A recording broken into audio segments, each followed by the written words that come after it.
But what about their mysterious twin siblings, white holes? Have you ever even heard about these guys? Do they even exist? And the most important question of them all, are these two actually a big interdimensional portal? Let's find out. A black hole is a creepy space object with an incredibly strong attractive force. Its gravitation is so great that even light cannot escape from it. That's why it seems black to us. They appear when stars at least 3 times bigger than our sun completely burn out. Turning old, such a star begins to shed layers of gas and decrease in size. Its core shrinks and shrinks until it turns into a small ball with huge pressure inside. And when it can't withstand this pressure anymore, it goes boom, collapsing on itself and becoming a black hole. And yeah, we still have a lot to learn about these guys, but at least we have some rough idea about them. But what about white holes? Why do we hear about them so rarely? And why don't we know anything about them? White holes are theoretical space objects that are basically the opposites of black holes. If black holes eat everything they see, then white holes, on the contrary, don't let anything enter them. By the way, white holes is just a name. To us, they wouldn't actually look white. Imagine traveling in a spaceship. Suddenly, you see something that looks like a typical black hole. It's surrounded by a bright, rotating, massive ring of space dust and gas. But if you continue to watch, you'll see something unusual.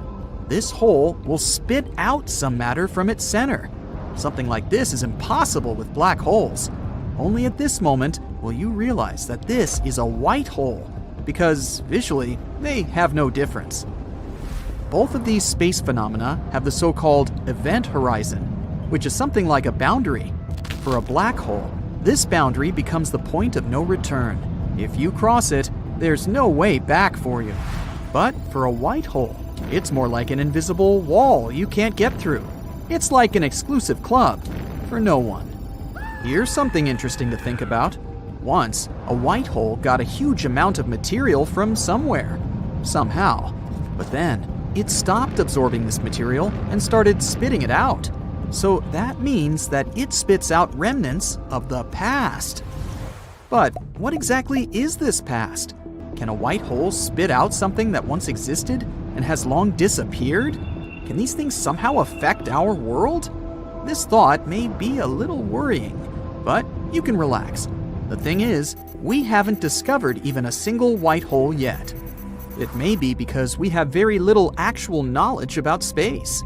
In the 20th century, Albert Einstein and his general theory of relativity hit physics like a tsunami. He discovered something incredible, that gravity, as an invisible almighty force, is able to bend space and time. This discovery was a real breakthrough. That's when scientists first suggested the existence of black holes. But it took them more than 40 years to understand these space objects, or even prove their existence. Only recently did we receive the first photo of a black hole located in the center of the galaxy M87. You might remember that one. Many people laughed at the fact that it was too blurry, but we really should give scientists more credit. This photo was obtained through international collaboration of space stations and 8 ground-based telescopes. So basically, we needed a huge amount of effort and resources to get even small proof of the existence of black holes. No wonder we still haven't discovered their twins. But on the other hand, many scientists now think that white holes may not even exist. For a long time, they were a logical conclusion of the theory of relativity. If black holes exist, why shouldn't white holes appear in the universe? But recently, scientists have begun to question if white holes are even possible. We know how black holes are born, but for a white hole to appear, this whole process needs to be reversed, which doesn't make a lot of sense. We can take an egg and turn it into an omelet, but how do we turn an omelet back into a whole egg? That's not only about food. At first, everything in the universe has some clear, definite shape, and then, over time, it becomes more and more chaotic. This is one of the universe's statistical laws. Moreover, it seems like white holes wouldn't be able to exist for a long time. They would throw a lot of their mass and material into space. All this would gather and gather around them until, eventually, a white hole would collapse and form another black hole. What a weird cycle. But this is what this process looks like if you use common sense. But we all know that the universe is way too cool for our small, simple brains. There are so many things in it that don't make any sense, but they still exist. Some physicists are trying to bring white holes back from scientific oblivion. Their main argument begins with the question, what happens with things that enter a black hole? They can't just disappear into nowhere. According to physics, no matter in the universe can simply turn into nothing. It never disappears. It just changes. So what happens inside a black hole? What happens to a black hole itself when its lifespan expires? And how is a white hole born? As you've probably guessed, these questions may all have one answer. The two holes must be interconnected, and they may even be some sort of portal. For this to be true, we need to violate the equations of general relativity. And we know that Einstein's theory has been considered inviolable for years. But here's a fun fact. We did finally challenge it in 2022. 3 scientists got the Nobel Prize for proving that Einstein wasn't right about many things, and the universe is way more complicated than we thought. In other words, white holes can really exist. They may be kind of crazy and incomprehensible to us, but their existence is still possible. If they did, how would they work? Well, we have a few ideas. For example, some suggest that a white hole could be a child of a black hole. Over time, a black hole could grow old and become very small. Then, the processes taking place in it would cease to obey common sense. Pure quantum randomness would come into play. Yada yada, particles create some madness and chaos, and boom! A black hole turns into a white hole. Such a white hole would be the size of a tiny particle and weigh about as much as a strand of human hair. It wouldn't have the incredible gravitational mass of its ancestor, but it would have its insides. In other words, this white hole would store everything that the black hole swallowed in its previous life. And sooner or later, it would start spitting this information out. If this theory is true, then one day, white holes may begin to dominate our entire universe. This could happen when all the stars burn out and all the black holes dry up. But that's in the most distant future you can imagine. We're talking about trillions of years in the future here. The universe may not even survive for so long. There's also another option. Maybe our entire universe is the creation of a white hole. Some physicists say that the Big Bang looks suspiciously like the potential behavior of a white hole. Both of them are very similar mathematically, and who knows, maybe they're right. In any case, there are tons of things in our universe we have no idea about, and maybe one day we'll discover the secret of these twins. Let's just hope that they'll turn out to be some cool interdimensional portals. You're dashing through space in your state-of-the-art spaceship. It's the year 3023, and by now people have figured out how to travel at the speed of light. Your equipment works properly and doesn't show anything out of the ordinary, but suddenly, you feel it. An overwhelming pull. You check the region of space you're traveling through and see something that makes your hair stand on end. You're heading straight into the heart of a supermassive black hole.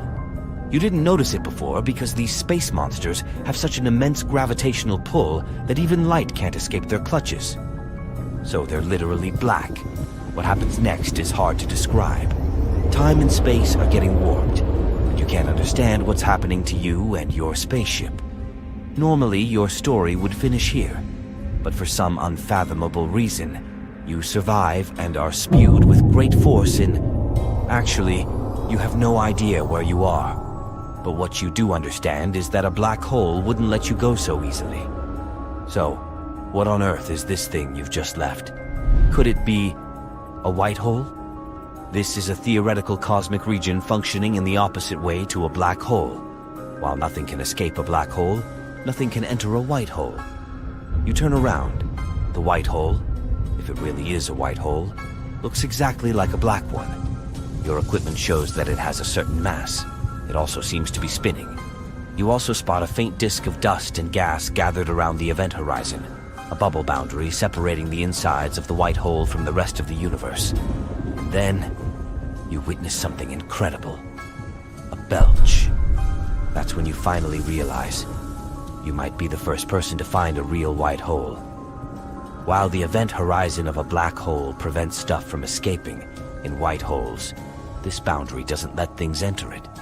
And if we assume that black holes don't destroy any information that gets inside, there must be a way for this information to come back out.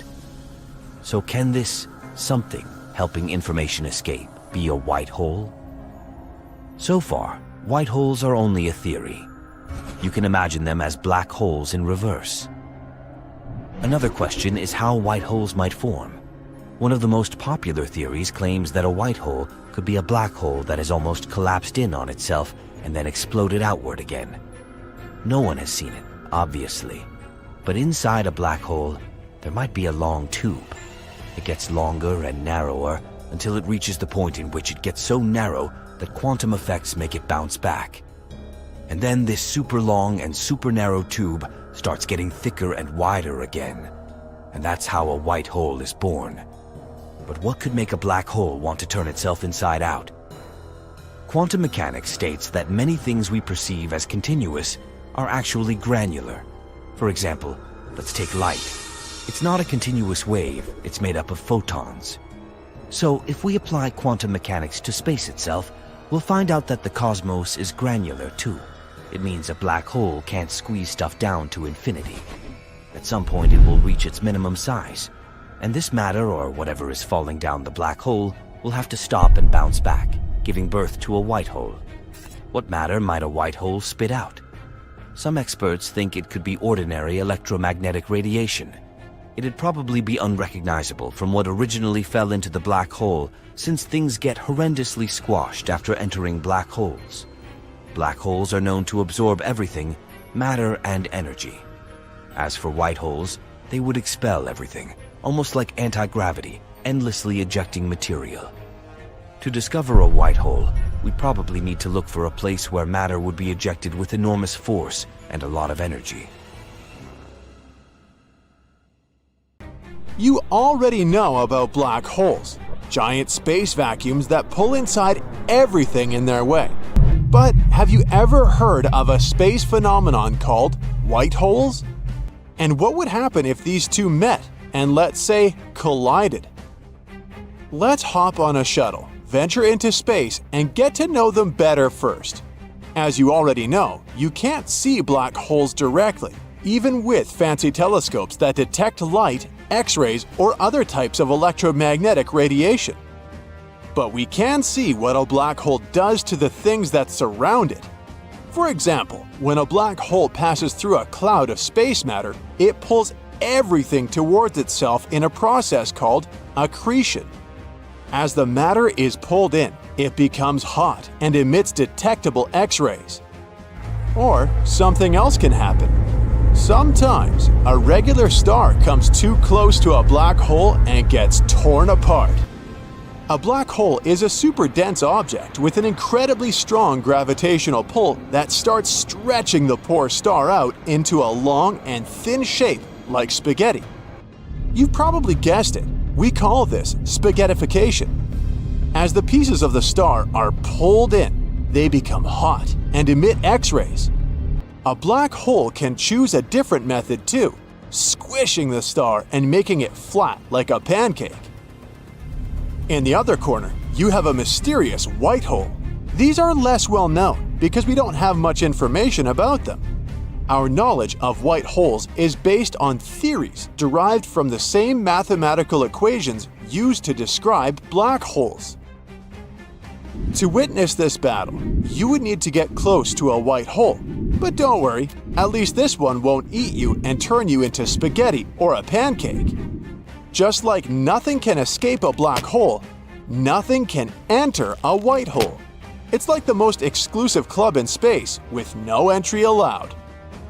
You can see that white hole also has a mass and even spin. there might be a ring of dust and gas around its outer edge, known as the event horizon, which acts as a border separating the white hole from the rest of the universe. While they share similarities, there's one crucial difference.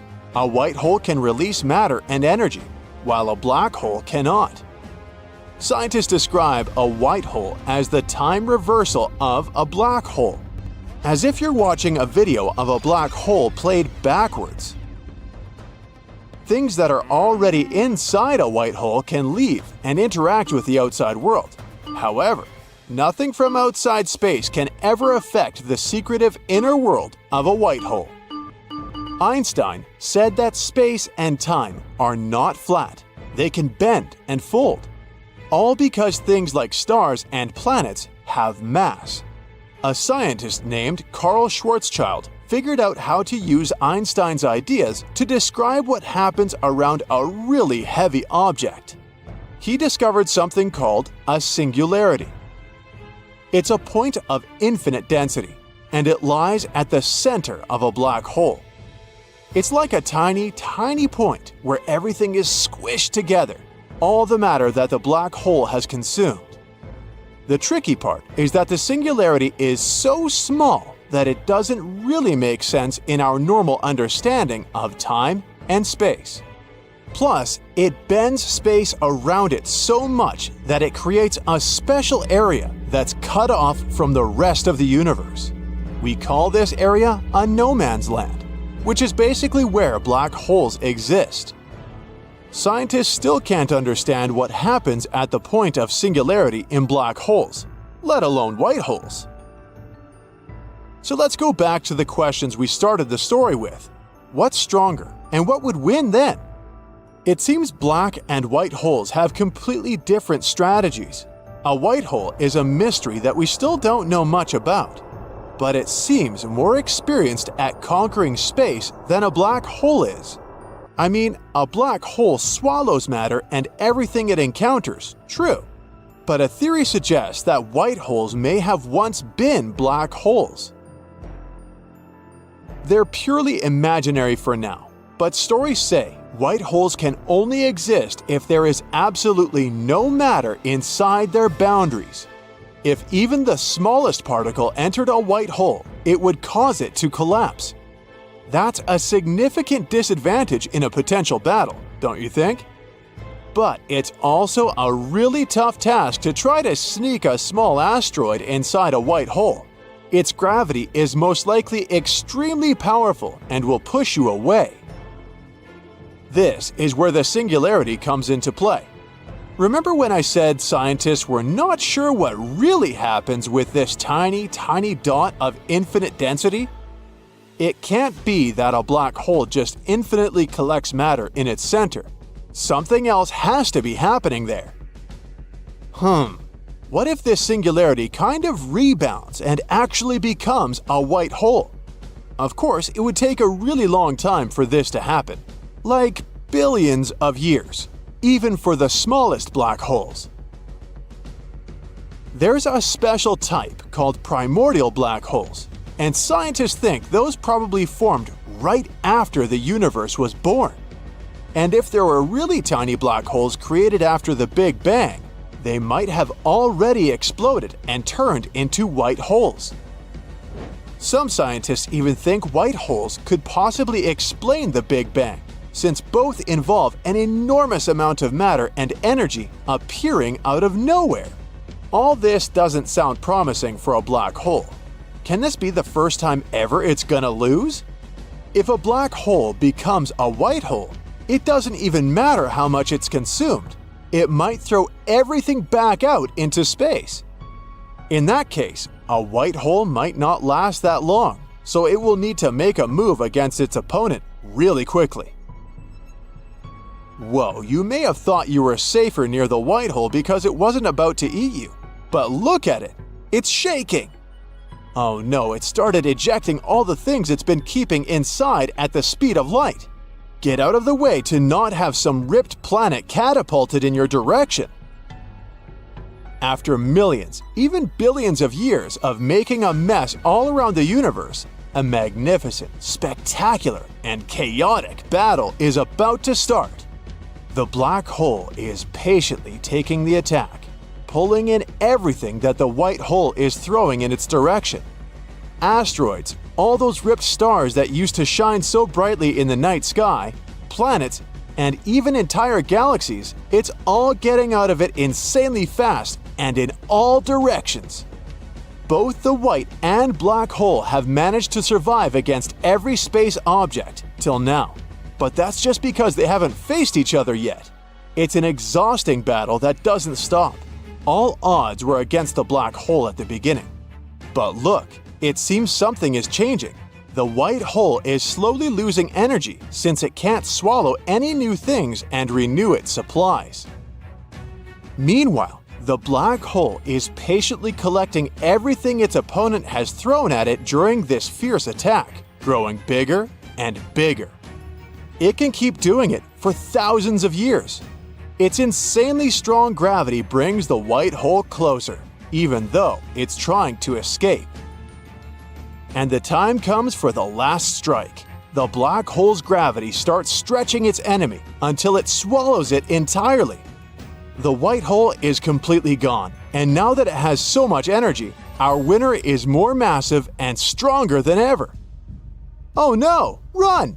Now you have this hungry supermassive black hole wandering around looking for more things to eat, until it falls apart into a white hole again one day and starts an even bigger, more magnificent battle that the entire universe will watch. If you somehow fell into a black hole, it might change your future and erase your past. Well, at least theoretically. Let's start with the real world we live in. Here on planet Earth, your past can definitely define your future. But imagine you're not on Earth, but somewhere out there in the endless universe, and you stumble upon a certain type of black hole. The one that a UC Berkeley mathematician found. Not to mix it with a regular black hole, let's call this type... What about a benign black hole, huh? So here's why you need a specific black hole. Thing is, you're highly unlikely to stay alive in a regular black hole. But according to some calculations made by a postdoctoral fellow, Hinz, from UC Berkeley, this specific type of black holes we agree to call benign ones might expand at an accelerating rate. This is what makes it possible to survive the transition from our deterministic world to a black hole, which is not deterministic. Let's imagine you survived that passage, and now you're moving towards the center of a benign black hole. It's impossible to picture what's inside, and if you, as a traveler, could actually get into a black hole, you'd never be able to communicate to the outer world what interesting things are hidden in it. But it's not what interests us for now. We need to know how to get rid of the past. Hinz, the mathematician you already know, studies non-rotating black holes that have an electric charge. The most important thing about them is that besides the event horizon, they also have the Cauchy horizon. And here's the point. The Cauchy horizon is the place where so-called determinism simply breaks down. This may sound too scientific, but let me explain it to you. The Cauchy horizon is the place where your past doesn't determine your future any longer. So, here's a mathematically proven and apparently working method of how to get rid of your past. All you need to do is get into space, find a specific black hole, make it to the center, and get to the Cauchy horizon. However, if it sounds too complicated, you can simply try not to make mistakes here on Earth.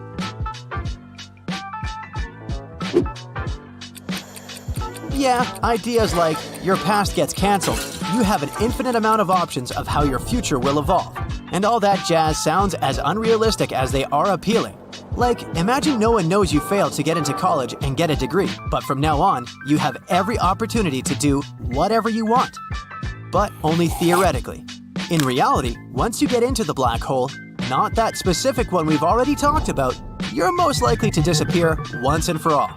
But hey, don't be sad. I'm only talking about your current physical form. It's a bit deeper than it might seem. Thing is, there's a curious principle of quantum mechanics that can be explained in a simple way.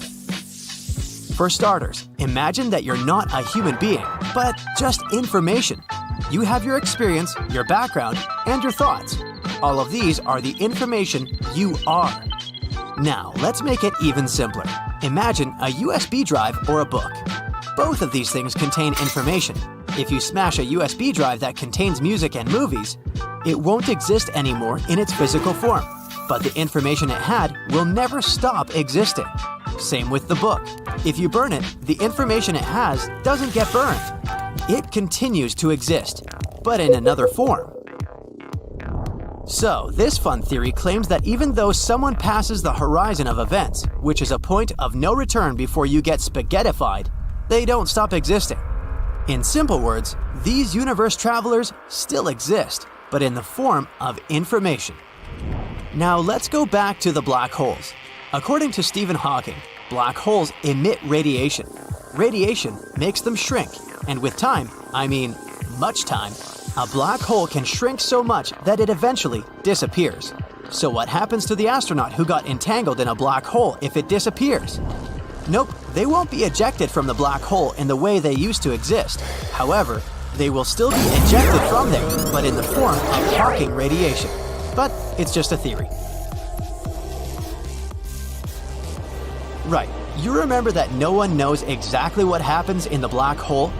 Another theory says that what happens in the black hole doesn't really stay in the black hole. Sounds like a good alternative to Las Vegas if all the flights for the weekends have been booked. Some scientists believe that a black hole might have a portal where you can turn back time. According to this theory, there's a white hole at the end of a black hole. If you get there, you can undo things. Like, you broke your mom's favorite vase? Hop into the white hole and it'll be as good as new there. You cooked a scramble and made a fresh orange juice, but somehow lost your appetite.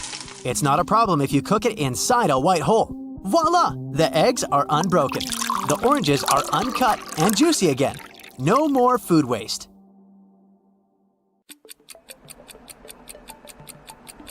Alright, turning back time sounds really cool, so I guess we might actually need a black hole to help us out. If a black hole was made in a, let's say, lab, it could devour things until it grew big enough to consume the entire planet. First, it would munch on the Large Hadron Collider, which might possibly create something similar to a black hole here on Earth. Next, Geneva, where the Large Hadron Collider is located. Then the whole country of Switzerland, then Europe. At that point, it wouldn't be long before the Earth was gone too. Luckily, if a black hole did appear, it would be so small that it wouldn't be able to do anything. Black holes actually produce a lot of energy and release it, often as heat, like a furnace. That means they will fade away when they run out of fuel. Even if a stable microscopic black hole was created, it would grow so slowly that nothing would happen. Assuming that it survived long enough to absorb the tiny particles around it, a black hole of this size would take super long to get even a pound of weight. I won't be around then. But a black hole on Earth could be a great thing. Even a relatively small one may emit enough energy to completely power humanity. We're talking a lot about food, huh? Let's not forget about spaghettification.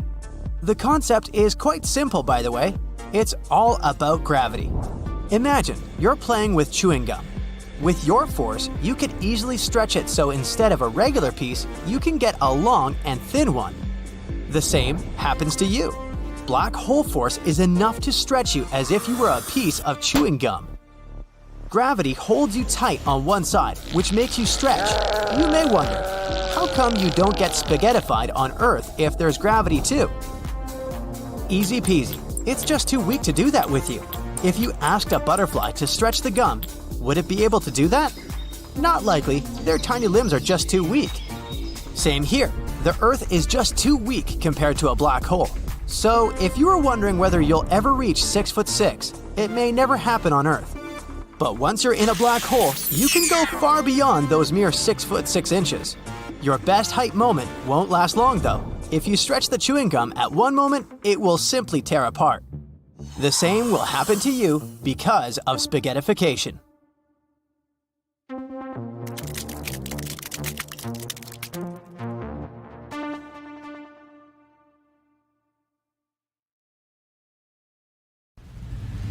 Now in space, inky darkness between blinding points of light does a great job. It hides black holes, gaping, hungry, and scary.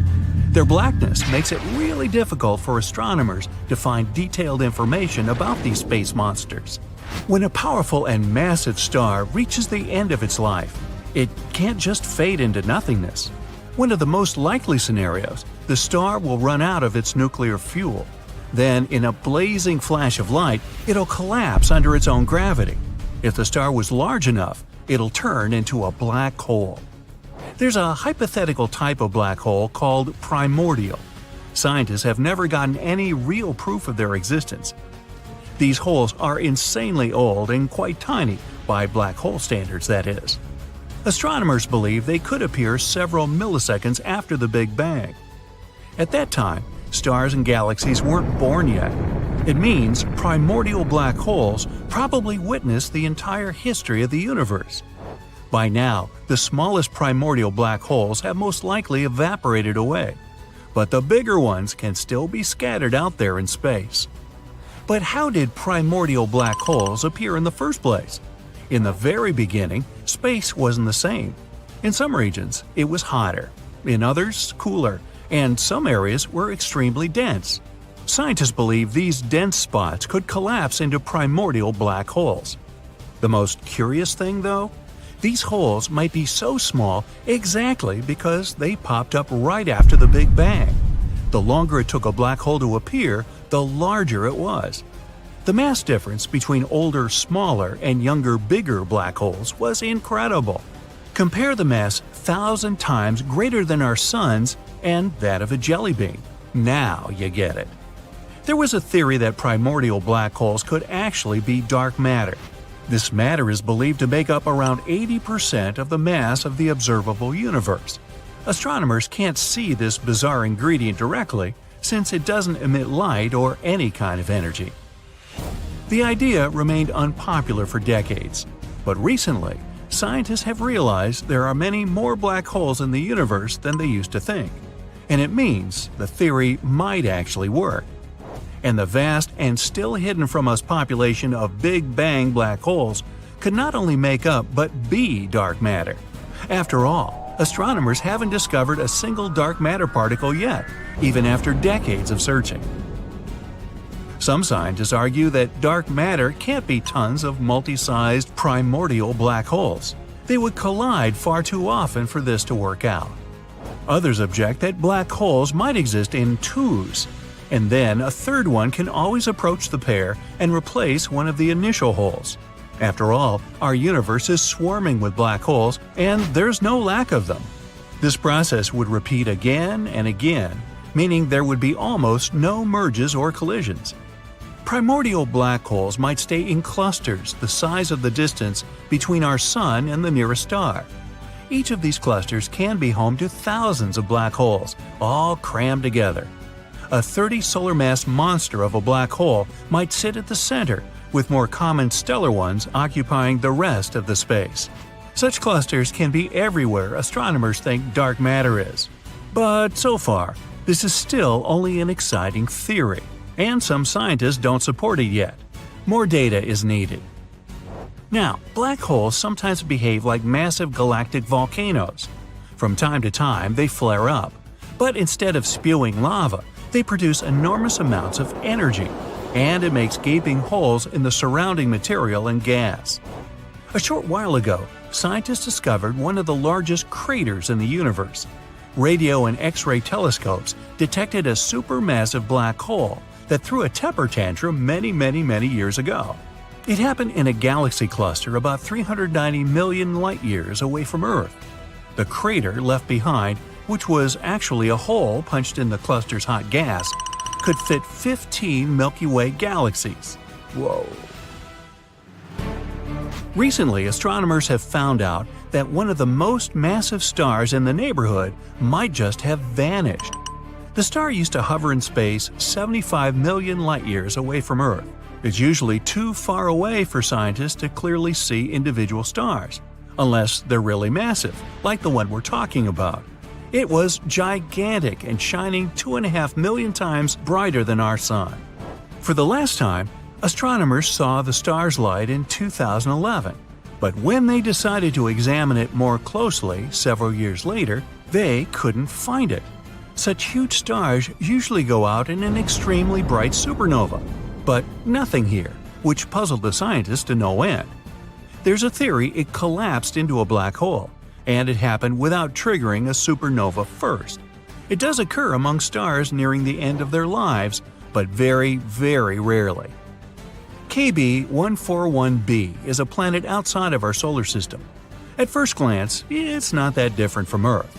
It has liquid oceans that evaporate into clouds, condense, and get back to the surface as rain. But instead of water, this all happens with rock.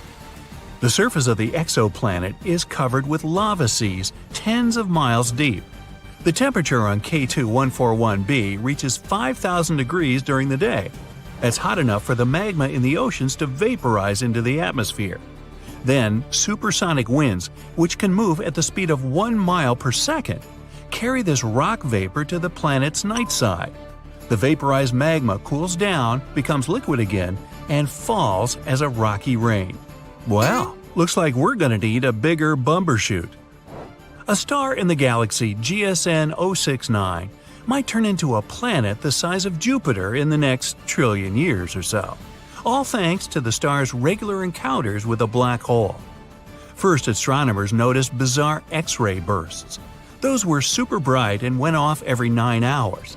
After examining this phenomenon, the researchers realized it was a star getting flung in a unique orbit around a black hole, and the flashes they saw were the material being slurped off the star's surface. It happened every time the star darted past its greedy host. Over millions of years, the black hole has already transformed the red giant into a white dwarf, and the process isn't going to stop anytime soon. Astronomers have recently discovered some traces of phosphine in Venus's atmosphere. On Earth, this colorless and flammable gas is often found near microbes. That's why a new theory claims there might be life on Venus. But if there is, it could only appear high in the clouds, because no living organism would be able to survive the planet's extreme environment. Its surface is incredibly dry, with no liquid water, and the pressure 90 times greater than that on Earth's surface. The temperatures there reach almost 900 degrees, hot enough to melt certain metals. So that's a no? Methane, a gas that's usually produced by living things, was found on Mars in 2013. European Space Agency's Mars Express spacecraft detected it in Gale Crater near the Martian equator. This discovery might one day answer the question if there's life on Mars. Asteroid 2019 OK scared scientists by sneaking up on our planet in July of 2019. This rather large rock, up to 400 feet across, appeared seemingly out of nowhere. It traveled uncomfortably close to the Earth, a mere 45,000 miles away. That's less than 1/5 of the distance to the Moon.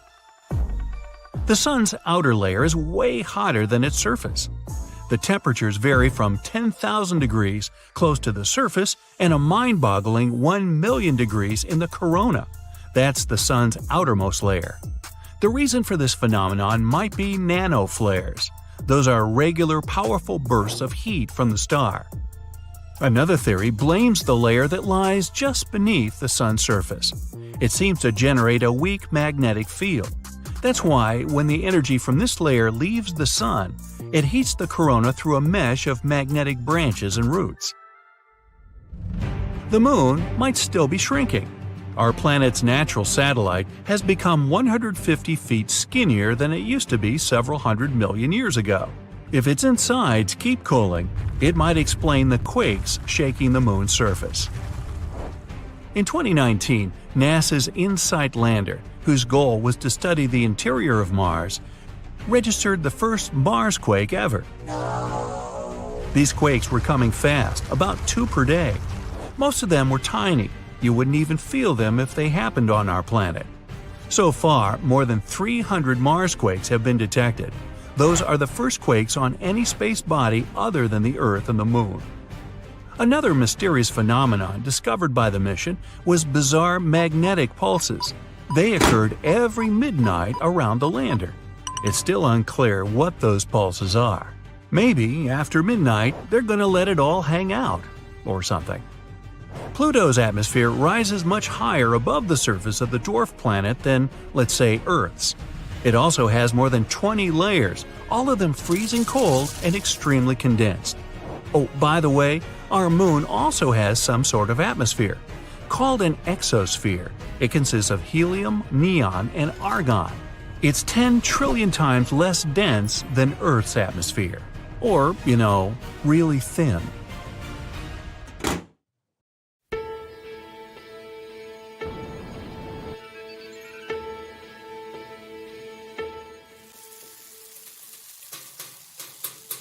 Black holes are like omnivores. They'll eat anything in their way if it gets close enough, including planets, stars, clouds of gas, or some very unfortunate intergalactic travelers.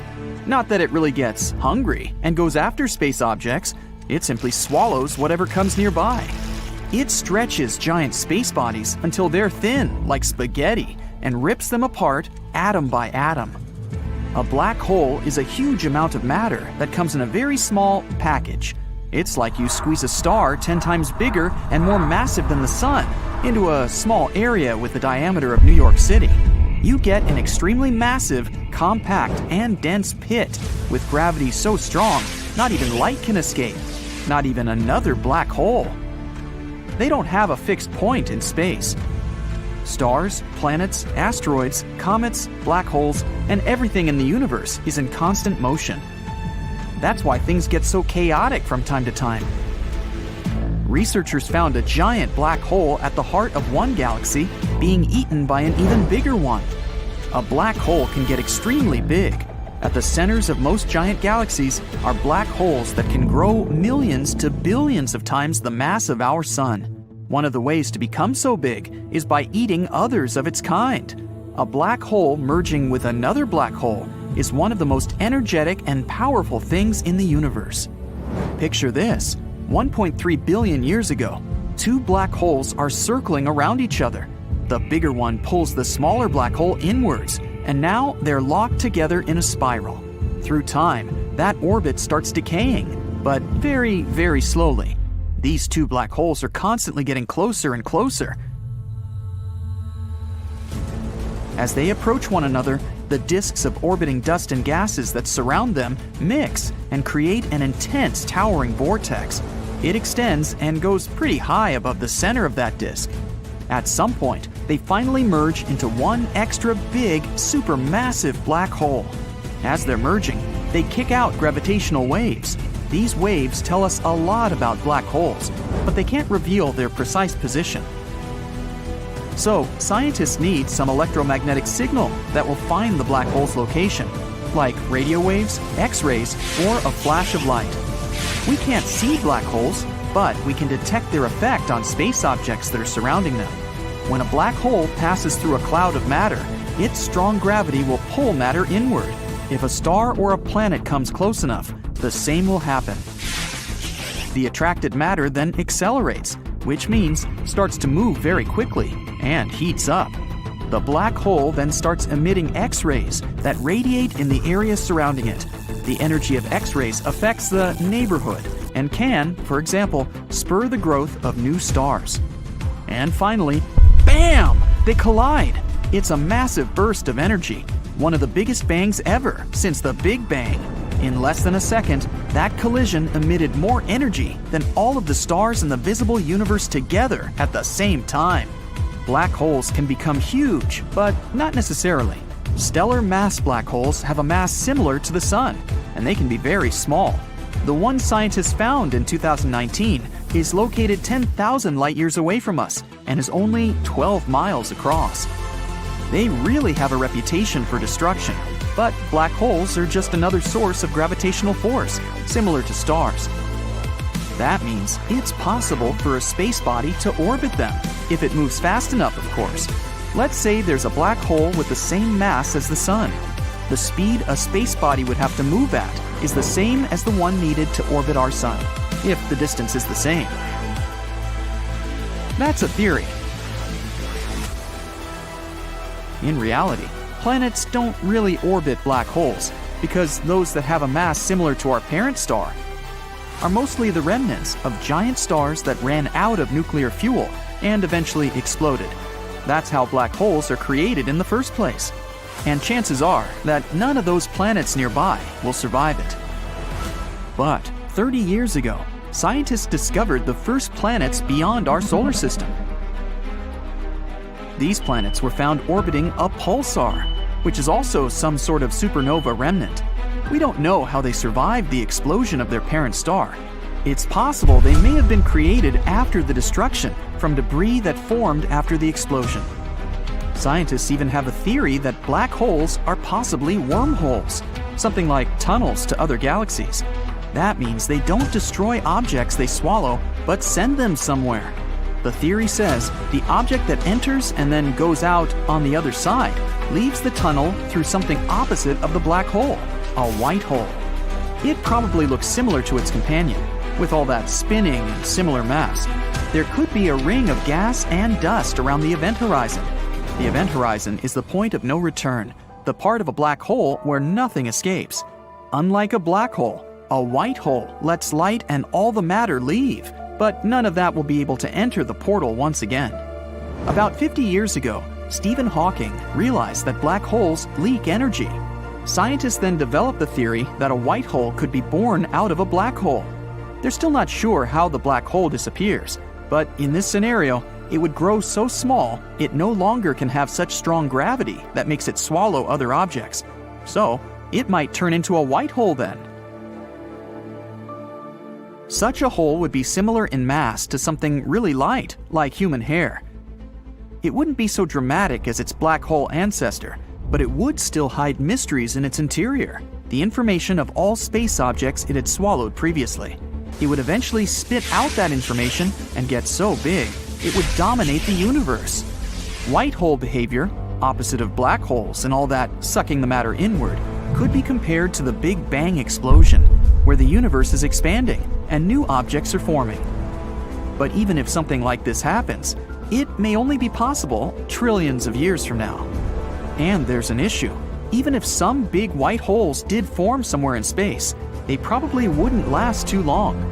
Outgoing objects would collide with the matter in orbit, so the whole system would collapse and turn into a black hole once again, since they're also formed after supernova explosions. Stars, asteroids, comets, galaxies, and planets, all those space things we can see, make up nearly 5% of the universe. About 25% could be dark matter, a mysterious substance we can't actually see, but assume it's there because everything in the universe moves to its gravitational tune. This dark matter is kind of like a spider's web. It holds all those galaxies that move pretty fast together. Its evil twin is called antimatter. Antimatter particles are like the opposite version of the matter, the same mass but opposite electric charge. When they collide, antimatter wipes out the regular matter, and the result is pure energy. Dark matter probably makes the universe expand even faster than it used to do.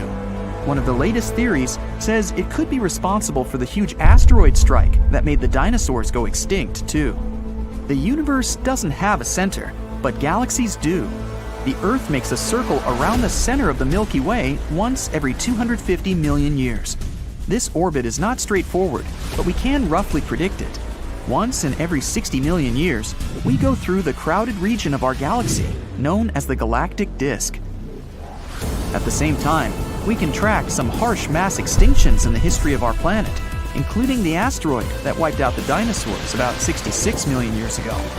Professor Rampino from New York University proposes that dark matter has a gravity that could throw nearby space bodies into the Earth's path whenever we enter the galactic disk. That means some asteroids and comets that would usually be far away from us are flung towards our planet. The biggest thing in the universe, at least the one we know about, is the Hercules Corona Borealis Great Wall. It's a cluster of galaxies 10 billion light-years across, bound together by gravitational force. The biggest elliptical galaxy is IC 1101 and has a diameter of 4 million light-years. The smallest galaxy, Segway 2, we've discovered so far, has a diameter of a little bit over 220 light years. It's pretty faint and has only 1,000 stars. For comparison, our galaxy has 100,000 million stars. It orbits the Milky Way.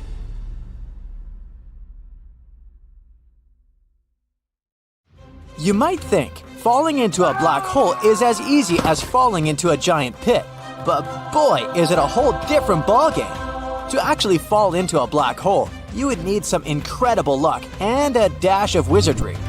Moreover, if you were watching something fall into a black hole, you wouldn't even see it. Why? Well, let's try to understand the magic of physics. Falling into a black hole is really tricky. First of all, to even have a chance of doing this, you would need to aim perfectly and start your journey from very far away. It's like trying to hit a tiny target from a long distance. That's because black holes exist within galaxies, which are filled with other objects like stars, planets, and gas clouds. These objects have their own gravitational forces that can influence the path you need to take. It's like you have to carefully navigate through the room, avoiding bumping into others or getting pulled off course by their movements. In a similar way, when falling into a black hole, you need to navigate through the influences of other celestial objects. As you get closer, things get even more complicated. Making even the tiniest change in direction would require a tremendous amount of energy that you wouldn't be able to generate. It's like trying to steer a spaceship with no fuel left. This is because the black hole's gravitational pull is immensely strong. Once you pass the point called the event horizon, there's no coming back. You wouldn't be able to control anything. Now, even if you somehow manage to get on the right path and avoid all the obstacles, there's still a dangerous situation waiting for you. The intense heat and energy around the black hole, called plasma, would fry you as you get closer. So, you would need some impossibly strong protection to get even close to it. But not only is it nearly impossible to fall into a black hole, it's also impossible to see someone falling in it. Why? Let's find out. Imagine you're standing far away from a black hole, watching something getting closer and closer to the event horizon. As this thing, let's say it's a spaceship, falls into the black hole, two very strange things start happening. First, the color of the spaceship will change. You see, the gravity near a black hole is incredibly strong, much stronger than anything we experience here on Earth. This intense gravity affects everything around it, including light. Now, light has this fascinating property where it carries energy.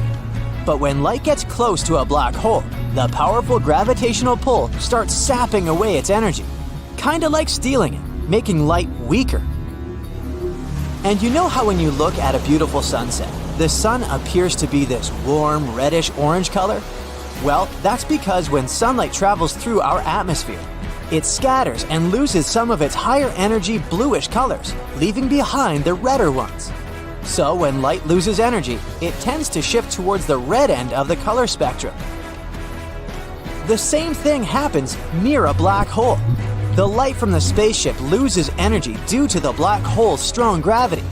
So, the spaceship, which initially had its own color, starts looking redder and redder as it gets closer to the black hole.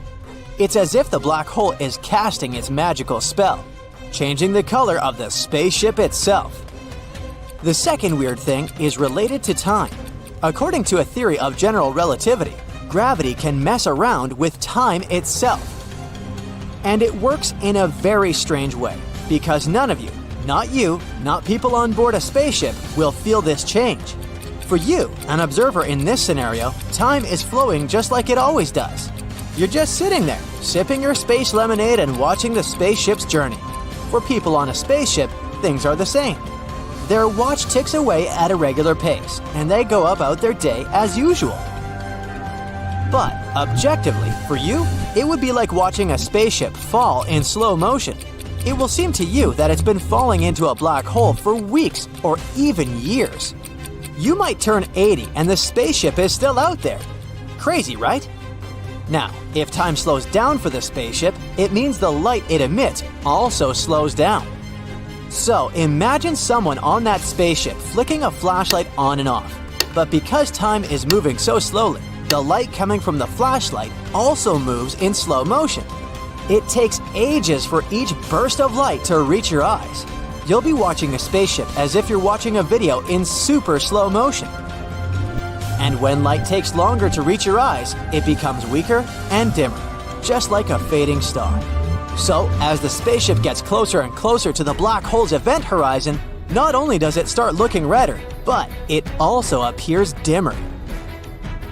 So it becomes harder and harder to see the spaceship as it gets closer to the black hole. It slowly fades away, like a disappearing act on the grandest stage of the universe.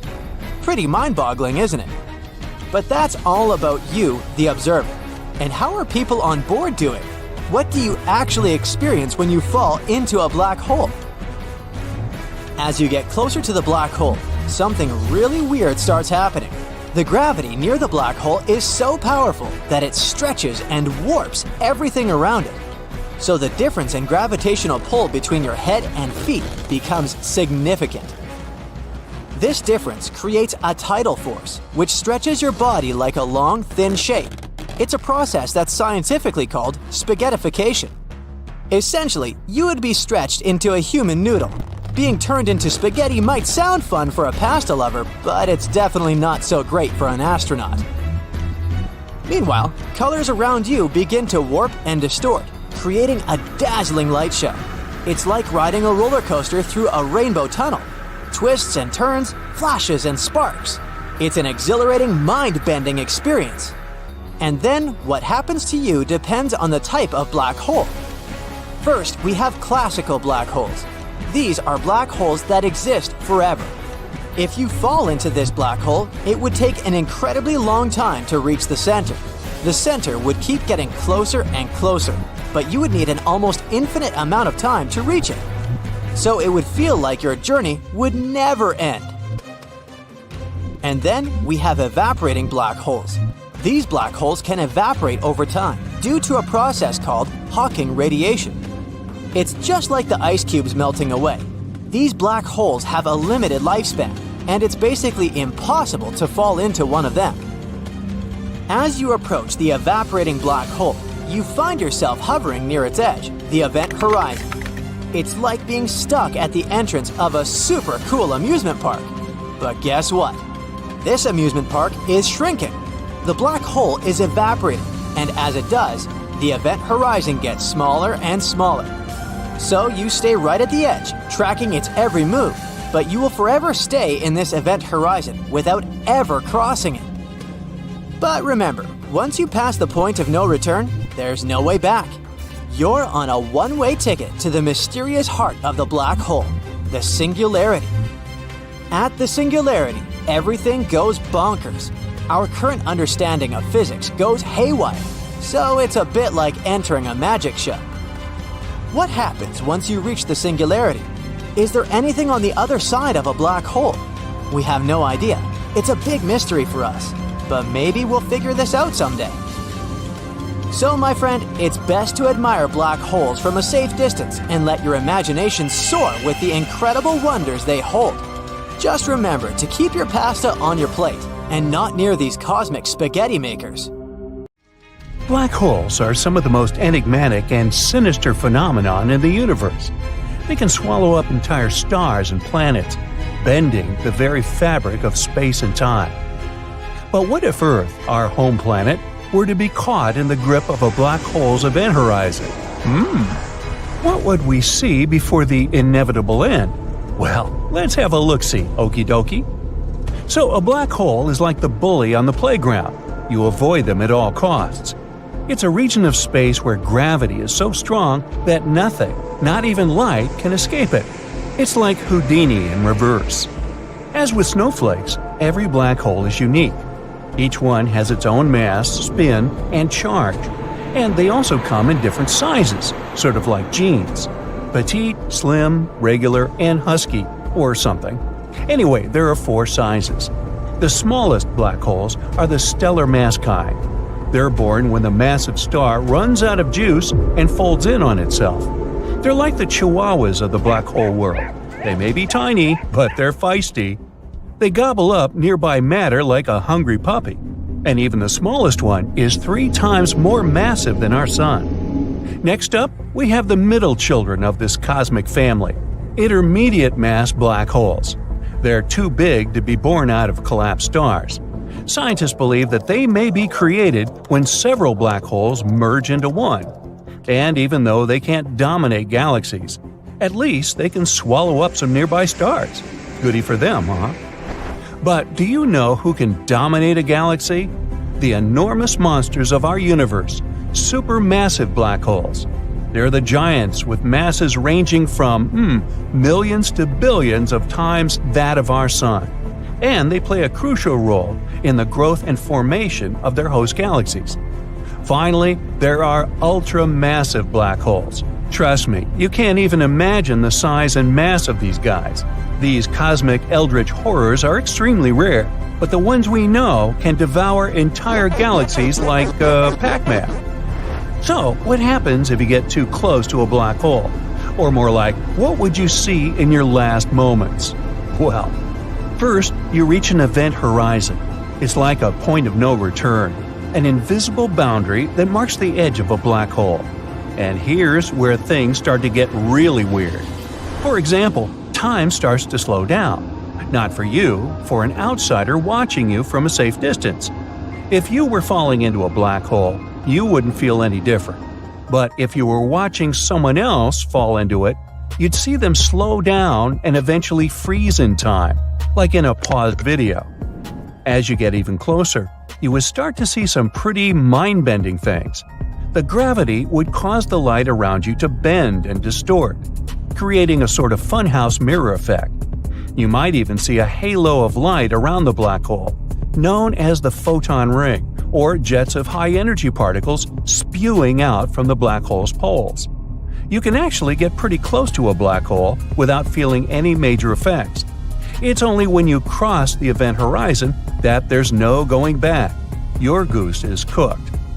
After crossing this boundary, you'd be unable to see anything.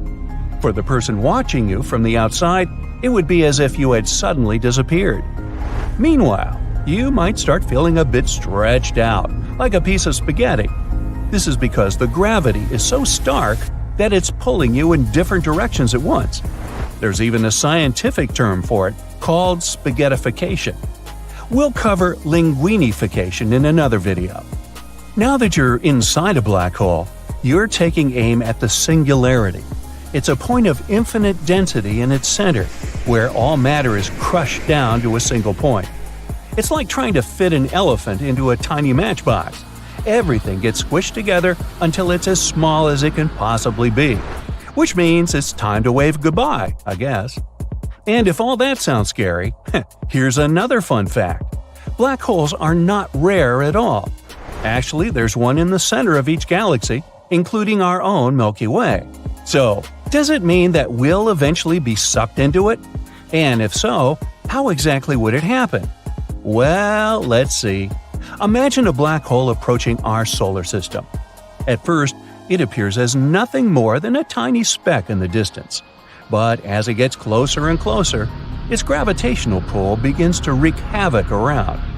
Planets start to veer off course, asteroids are flung into oblivion, and comets are shattered into a million pieces. But just like waiting for the sausage to be served in a German restaurant, the worst is yet to come. Yeah, like that joke.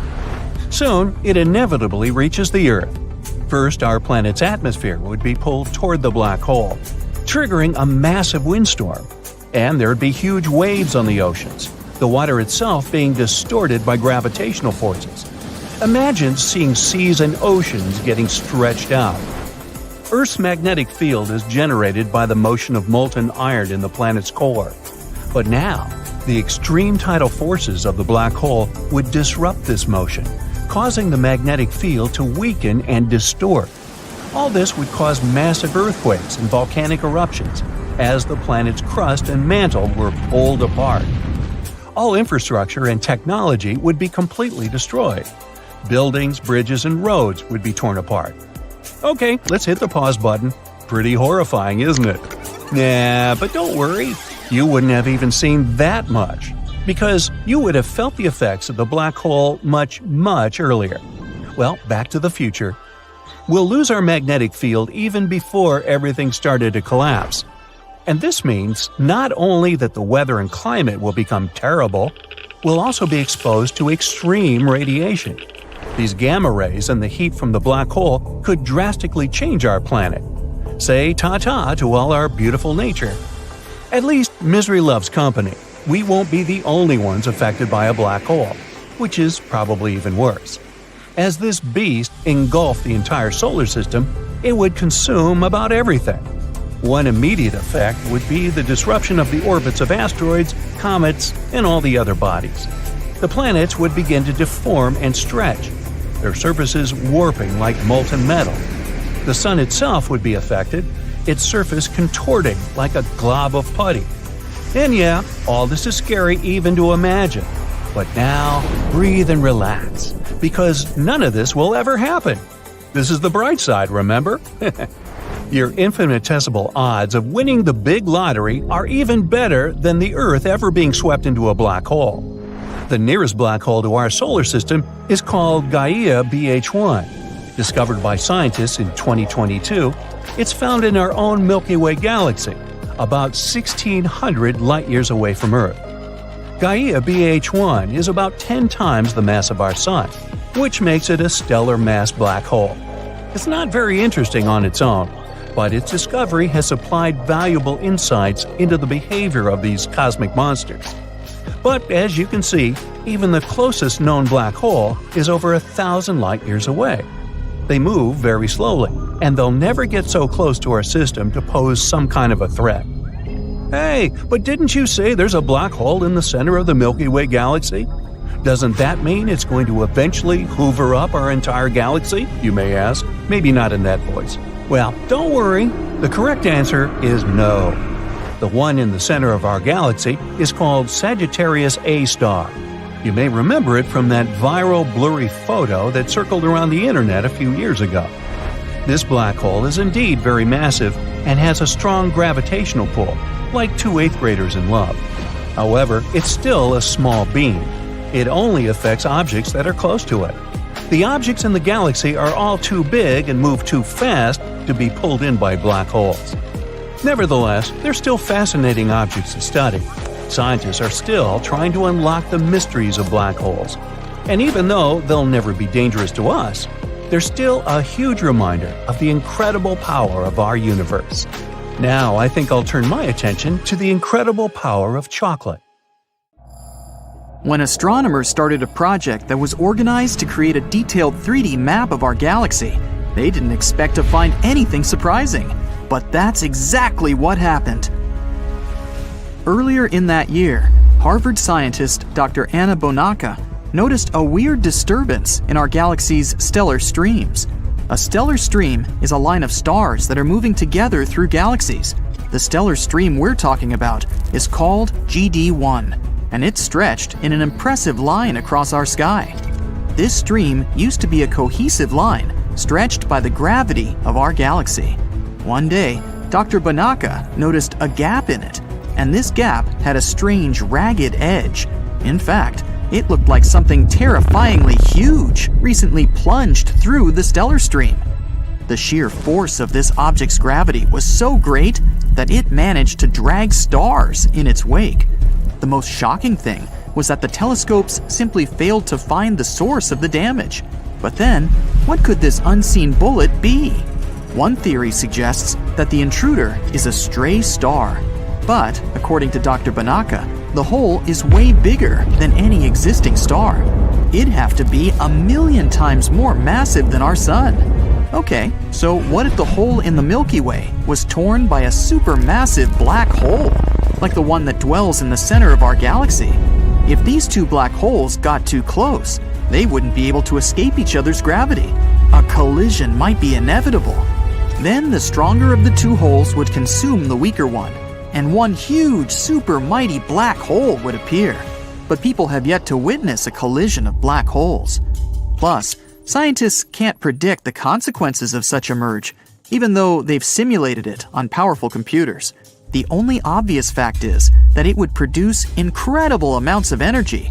Huge ripples would travel through the entire universe, bound to hit our planet eventually. Then again, two black holes in one galaxy might refuse to merge. Imagine this. A supermassive black hole hundreds of millions of times the mass of the Sun is spinning in the center of the Milky Way at a phenomenal speed. Another spinning black hole approaches ours. What do you think will happen? Right, one of the holes, most likely the intruder, will get kicked out and sent hurtling away like a frisbee flying through space. And who can guarantee that it wouldn't head toward the Earth? Luckily for us, there aren't any supermassive black holes in the vicinity, so this theory fails to explain the mysterious bullet hole phenomenon. Dr. Bonacca still doesn't rule out the possibility that the intruder is some kind of luminous, star-like object. After tearing a hole in the Milky Way, it could be hiding somewhere in the galaxy. But again, it seems highly unlikely because of the object's huge size. I mean, we're talking 30 to 65 light-years across. In any case, it's hard to predict where it would have ended up if it were a luminous object. The intruder could have been moving at an incredibly high speed and wouldn't have to be very massive to tear a hole in the stellar stream. Or it could have been moving more slowly, but be very heavy. But the astronomers don't know which option it was. That's why it's next to impossible to predict where it ended up. So, you're going on a journey to a black hole. Well, you'll need a lot of provisions, because the nearest black hole is 1,011 light-years away. This black pearl was found in the solar system called HR 6819. It was hidden in orbit with two other stars, which you can see with the human eye. Scientists have been studying this system since the 80s, but this winter it revealed its main secret. This particular black hole is considered relatively small, but despite this, its mass is 4 times bigger than our Sun, and it's 2,500 light-years closer to Earth than the next nearest black hole. But don't worry. For people, the distance of 1,000 light-years is unreachable. For example, if we were to make a model where the Earth's distance to the Sun was only 0.05 inches, you would have to travel about 4 miles to get to this black hole. But our galaxy, the Milky Way, is about 100,000 light-years wide, so the distance of 1,011 light-years doesn't seem that long in comparison. But before you jump inside this black giant, let me try to discourage you. A black hole is a place in space-time where nothing can leave its orbit. No particles, electromagnetic radiation, or even photons of light can escape from a black hole. So you should understand that a journey to such a dangerous object as a black hole is a one-way ticket. And the way black holes are born is incredible.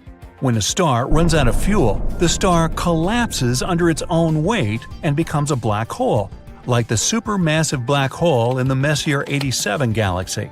Its mass is 7 billion times bigger than the Sun, and it was discovered by the Event Horizon Telescope in April 2019. Okay, good. I see you've already bought a ticket for a faster-than-light spaceship. Since there's no refunds, and you don't want to lose the money, it's time to get ready for the trip. Oh, feel free to leave your luggage at home. 3, 2, 1, off you go. You're leaving Earth's orbit, saying goodbye to the Moon, and don't forget to cheer up Pluto by saying it is big enough to be a planet.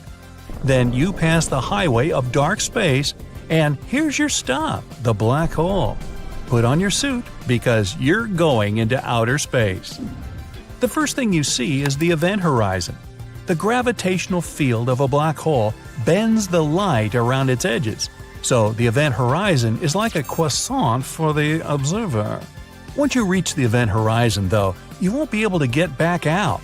You may also notice that there's some kind of chaos in this ring. Some lights move in different directions.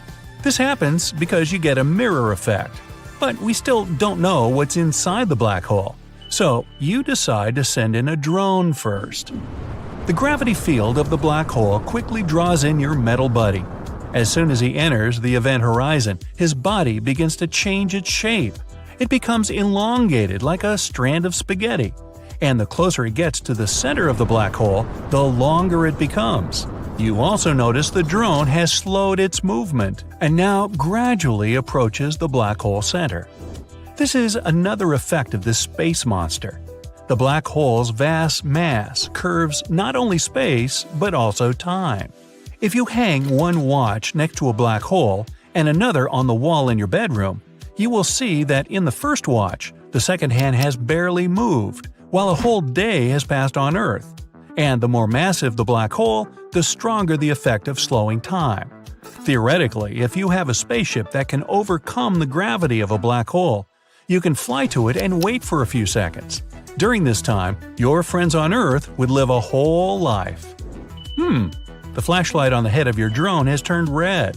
This color change has happened for the same reason. The clocks that are deeper in a gravitational well tick slower when observed from outside. This also affects the photon's wavelength. We see red light because it has the longest wavelength of any color in the visible spectrum.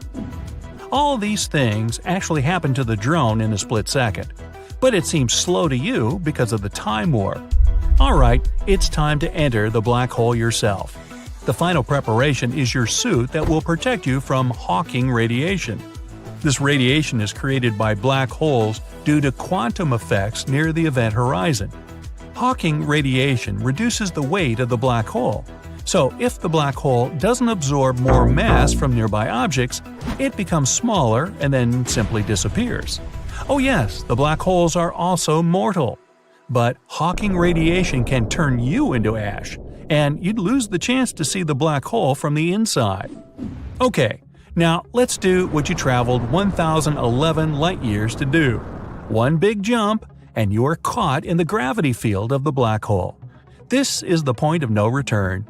But your distance allows you to set a stable orbit so that you can spin around the black hole like the moon around the Earth. A little higher, and you'll be thrown into infinity. A little lower, and you will be dragged into the black hole. So, theoretically, planets could exist at this distance, and even inhabited if there were the necessary conditions. A couple of minutes later, and you are approaching the event horizon. Oh, look down. Your body is so long. You are now spaghetti yourself. Look around you. The stars are turning blue. This is called gravitational blue shift. As you fall into a black hole, its gravitational field pulls the photons of light down, giving them energy. Their wavelengths are getting shorter, so the red photons change into blue and everything starts to look blue. Now, you are right outside the event horizon, and the only thing you can see is a round blue beam of light above you. But soon, you will stop seeing even that. So, you've survived the strong gravitational field of a black hole, and the Hawking radiation didn't burn you to ash. You are now in the heart of the most mysterious object in the universe. You have front row seats, but the view is not that impressive. This is the darkest place you've ever been to. Even the usual laws of physics just stop working here. Theoretically, time goes by so slowly here that your home planet could no longer exist, and a new black hole could appear in place of our sun, but you will live exactly as long as there's enough oxygen in your suit. But what if this cosmic object is actually a wormhole that leads to another place in the universe? This is a popular theory, but scientists still can't confirm it. But if it is true, then after a while, you'll see a blue light again. Now you'll experience the same fall, only in reverse. Once you leave the singularity, which means the black hole's heart, you will be in the event horizon. The light from the stars gradually changes from blue to red. You can feel the shaking and warmth from the Hawking radiation. But then you are thrown into outer space, perhaps in some faraway galaxy. No one knows what will happen next. Are you in contact with an unknown life form? Or will the conditions there be intolerable for a human being? Or maybe you will not go to another place in space, but to a parallel universe. This theory also exists. According to it, black holes are portals to other dimensions. Simply put, there are endless copies of our universe. Every time you were faced with a choice, your twin from another universe chose something else. But let's leave that to fantastic movies. Right now, the journey into a black hole is merely impossible for humanity. We can't even reach the nearest one.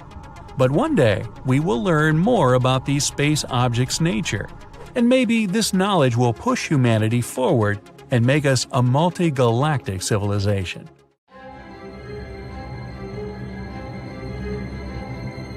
To see one of the most significant astronomical events of all time, we go to South America. In the Atacama Desert, Chile, we find the most advanced technology for space observation. Here, the Royal Astronomical Community members watched for 6 months as a black hole simply absorbed a massive star. By the way, these are the same scientists who proved that in the center of our Milky Way galaxy is a supermassive black hole, and even took a photo of it. For the first time in history, this incredible event happened very close to Earth. Well, the distance of 215 million light-years is considered quite close in astronomy terms anyway. Light from this event reached our planet in September of 2019, and even the most experienced scientists dropped their jaws in surprise. Imagine a star the size of our Sun, about 860,000 miles wide. Such stars have enough weight to create a strong gravitational field holding many planets in their orbit. And now, let's place a giant black hole next to it.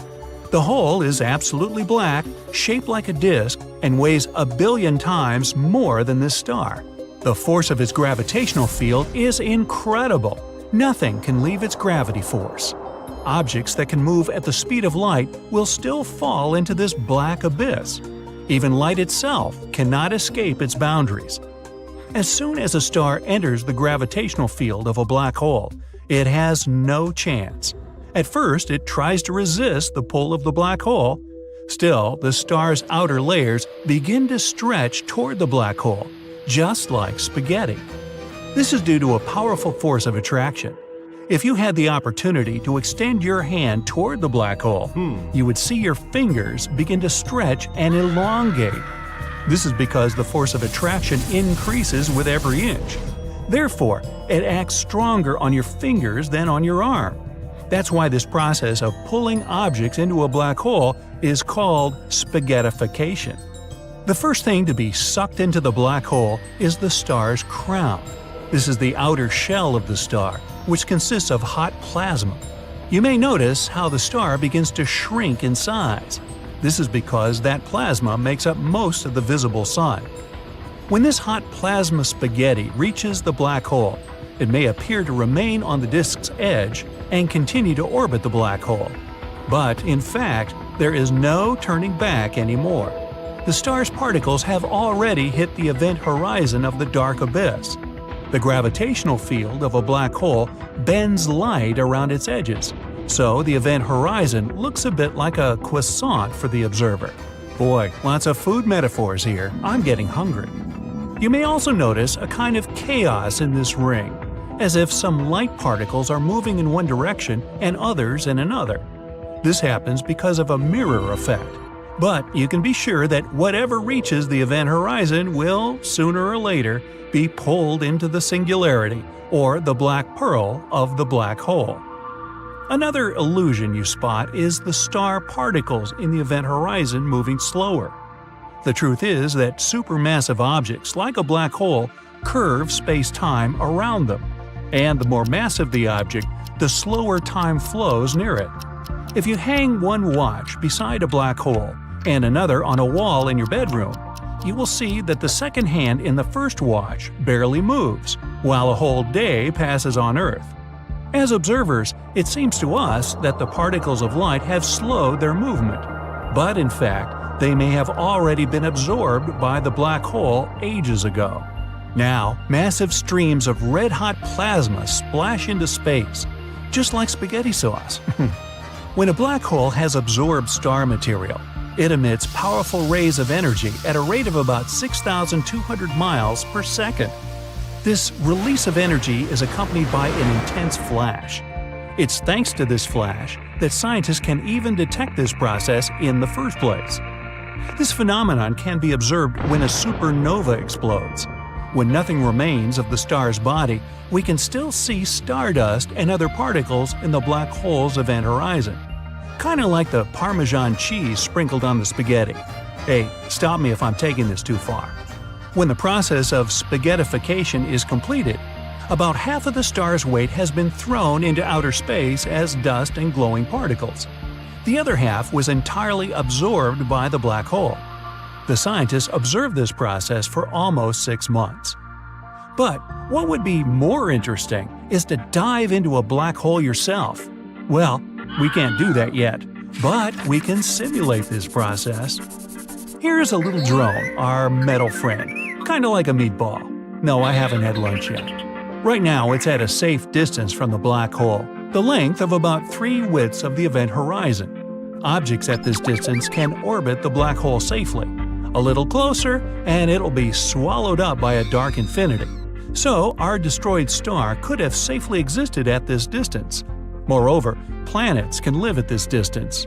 And if there is a suitable source of light and heat somewhere nearby, life can exist on these planets too. But our goal is the singularity, and we guide the the drone, closer to the event horizon.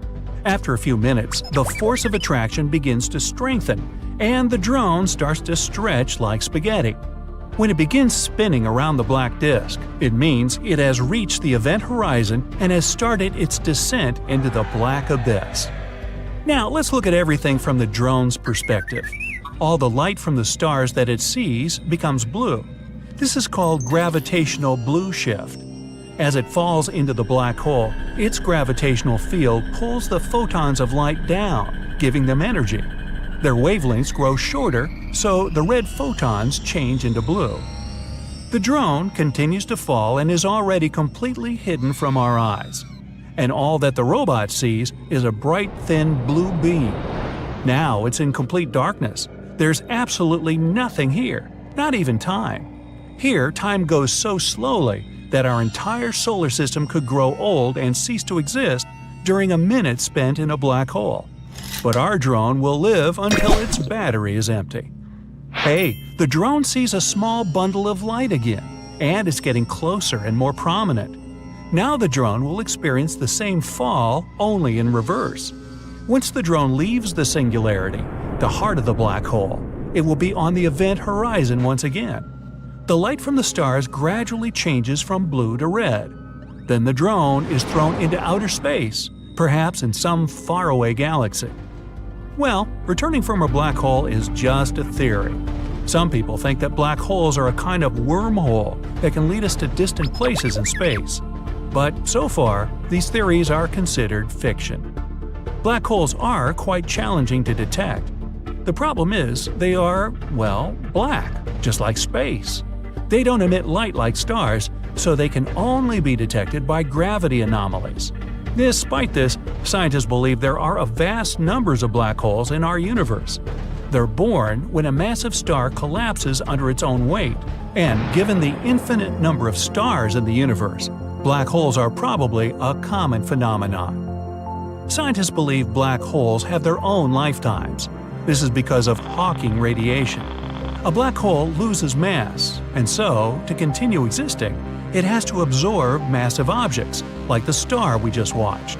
But if the black hole lives in deep space, it has less to absorb and will most likely begin to shrink until it just disappears. Like this plate of spaghetti. Now really, an object weighing billions of times the mass of our Sun must be easy to find, right? Wrong. Unfortunately, it might not be that simple, like in the case with a missing black hole. But let's travel to the galaxy cluster Abell 2261, hosting a supermassive black hole at its center. Or at least, that's where it's supposed to be. The main problem is this giant space phenomenon is nowhere to be found. Now, supermassive black holes are mega monsters, churning slowly at the center of their home galaxies. They gather tremendous clouds of gas and dust around them, which makes them swell up to sizes the human mind can't begin to imagine. If a supermassive black hole, like the one that dwells at the center of our home Milky Way galaxy, moved even a little bit closer to our solar system, we'd be doomed. The distance between this huge thing and Earth could be several dozens of light years, and still, it would wreak havoc on our planet. Earth, along with other things making up the solar system, would be tugged into the black hole's orbit and doomed to spin around it for eternity or longer. Hey, who knows, right? So, it's good that such black holes stay away from us at the moment. So, let's see what happened to that runaway supermassive black hole from that gigantic cluster of galaxies around 2.7 billion years away from our planet. Scientists have been looking for it with the help of NASA's Chandra X-ray Observatory and Hubble Space Telescope. But so far, no result. The main problem with finding a black hole is that it's, black. And space is, you guessed it, black too. So there's no contrast whatsoever that could help astronomers spot the hole. But scientists haven't given up yet. After all, they have a lot of other technologies to find black holes, small and big, in the vastness of space. Some of these methods involve watching the stars orbiting black holes. Sometimes it's a faint gravitational wave signal, which is produced when two black holes collide. But the most reliable technique is watching dust and gas falling to their doom. The thing is, black holes are space objects with insane gravity. So regions of space surrounding them are usually a bit chaotic, gas and dust getting pulled into the bottomless abyss, compressing and heating up. In the process, it releases a flood of X-ray radiation. So, astronomers look for extremely bright X-ray sources in the universe. Chances are those are the last gasps of giant clumps of material before they disappear into a black hole.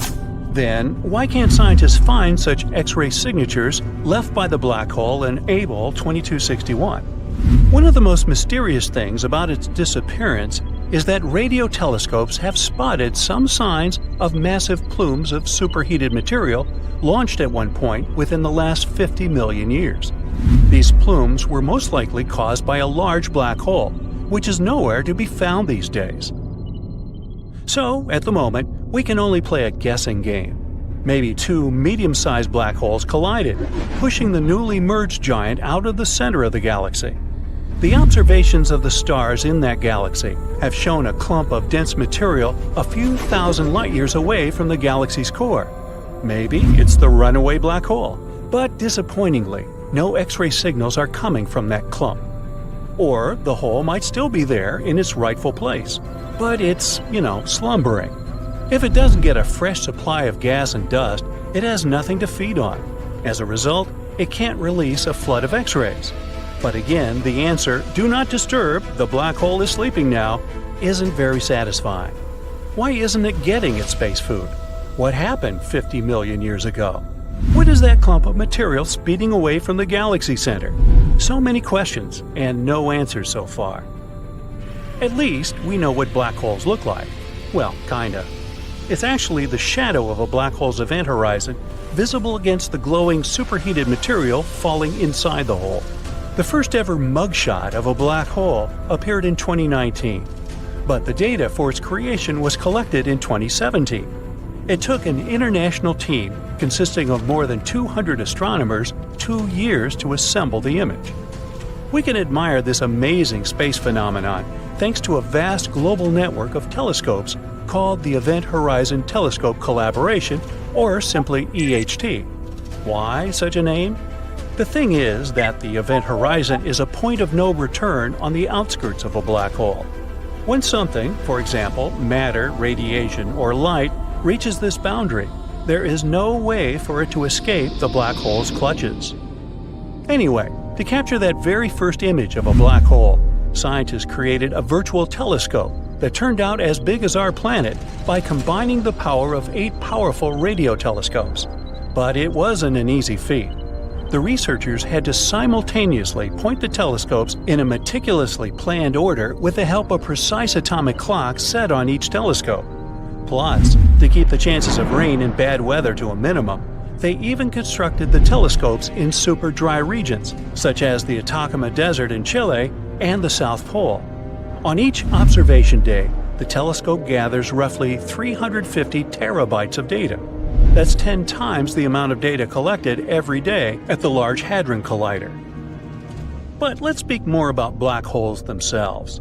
There are stellar black holes, smaller but even more dangerous than their supermassive peers. They appear when stars that have run out of their star food fall into themselves.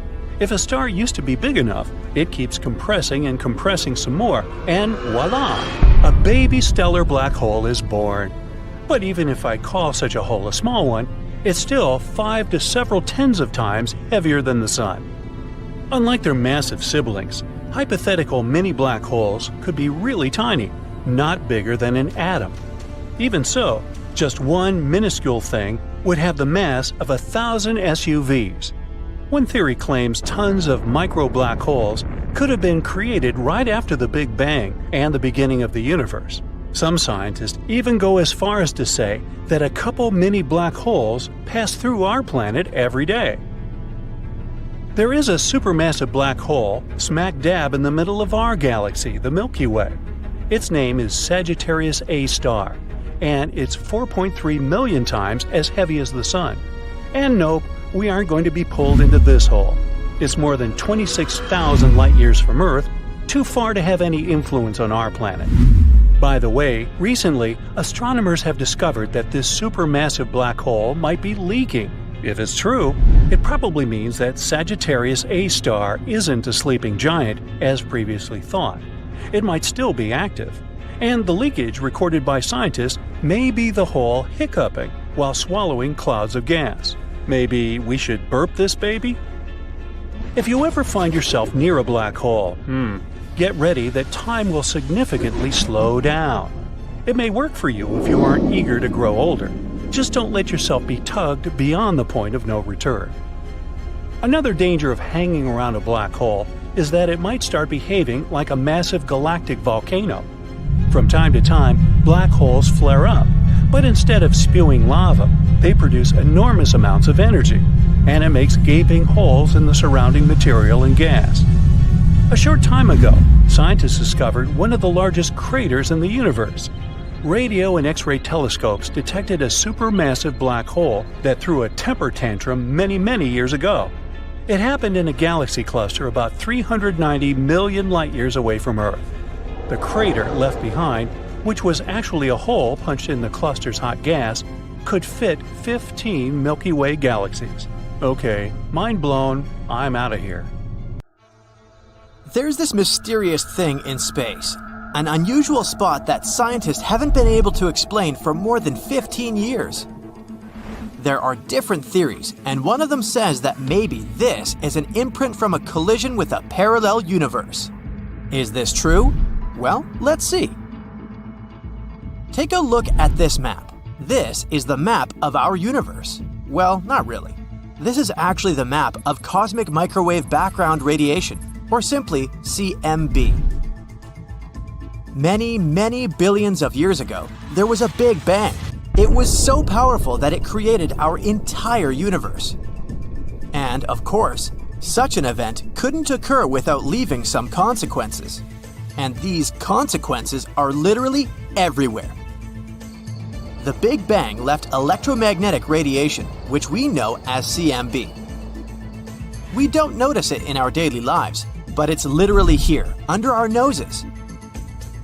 And if you had some kind of superhuman vision, you would see how everything around you shines with this dim light. This radiation is very important. If we hadn't discovered the CMB, we would never have found out about the Big Bang. Previously, scientists believed that the universe had always existed. There was no beginning and there was no end. It sounded pretty ridiculous to us now, but less than a century ago, people were absolutely sure of it. Stephen Hawking was one of the first scientists to guess that the universe did, in fact, have a beginning. The guy was so cool that he realized this as a student while working on his doctoral dissertation. But unfortunately, he had no proof. If there was such a strong bang billions of years ago, then where are the traces? Where's the proof? Laughed people who believed in the eternal static universe theory. But don't worry, they had the proof rubbed in their faces real soon. In 1965, astronomers Arno Pienzas and Robert Wilson discovered CMB. and that was the first grandiose proof of the Big Bang. It turned out that radiation was everywhere. We just didn't notice it. In fact, at first, Pienzas and Wilson themselves mistook it for the noise of a big city, or pigeons, or something else. For their discovery, which turned the world of science upside down, they received the Nobel Prize. Alright, so people learned that they were surrounded by electromagnetic radiation. Then they started collecting more data about it. They accumulated more and more info over the years until they made this very map. This is a map of CMB temperatures. But while creating it, scientists discovered something unusual. Let's take a look at this map. It looks like a large and diverse pattern of cold and warm places. But in reality, our universe is quite uniform. All temperatures on this map are close to negative 455 degrees Fahrenheit with very little difference. All temperature fluctuations between these places are small, and each tiny speck actually spreads over millions of light years. So everything in our world is pretty calm and stable, except for one point. This cold spot right here. Astronomers first discovered it in 2004. First, it looked like nothing unusual. It's just a region where the temperature is below average for a couple of microkelvins. But remember, we're not talking about a small area. This is a giant cold region. It's literally billions of light years in size. Wait, the scientists thought, this can't be true. The universe should be consistent everywhere. According to our standard model, this cold spot simply shouldn't exist. But it does exist though. This isn't just some mathematical error, it's right there. So what is this cold spot, and how did it appear? Astronomers have been trying to find the answers to these questions for years. Even now, we have only a few theories. So let's discuss them all. Theory 1. Cosmic texture. This idea was brought up at the end of 2007. Then scientists suggested that this cold spot could be the hills of space. In other words, it may be a bumpy region of the universe, just part of its texture. But that's a silly explanation, so this theory was quickly discarded. Theory 2. The supervoid. This hypothesis was considered the most plausible for a while. It stated that the cold spot was actually the so-called supervoid. It's a terrifying, dark place of our universe with almost no galaxies. And because it's an empty region with almost no stuff in there, it seems cold to us. However, this theory was refuted in May 2017. After carefully examining the cold spot, scientists found out that there were no signs of a supervoid there. Moreover, voids and supervoids, which actually exist by the way, are still very small in size.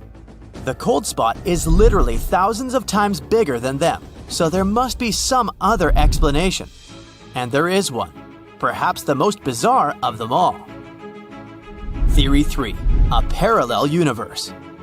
This controversial idea was put forward by cosmologist and theoretical physicist Laura Mersini-Houghton.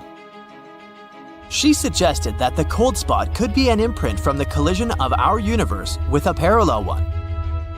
Standard cosmology cannot explain such a giant cosmic hole, says Mersini-Houghton. This is the unmistakable imprint of another universe beyond the edge of our own. Her assumption is based on the theory of the multiverse. This theory says that there's actually an infinite number of universes like ours in the world. They constantly collide with each other, giving each other a push which creates a new Big Bang. So maybe the cold spot is a bruise from such a collision.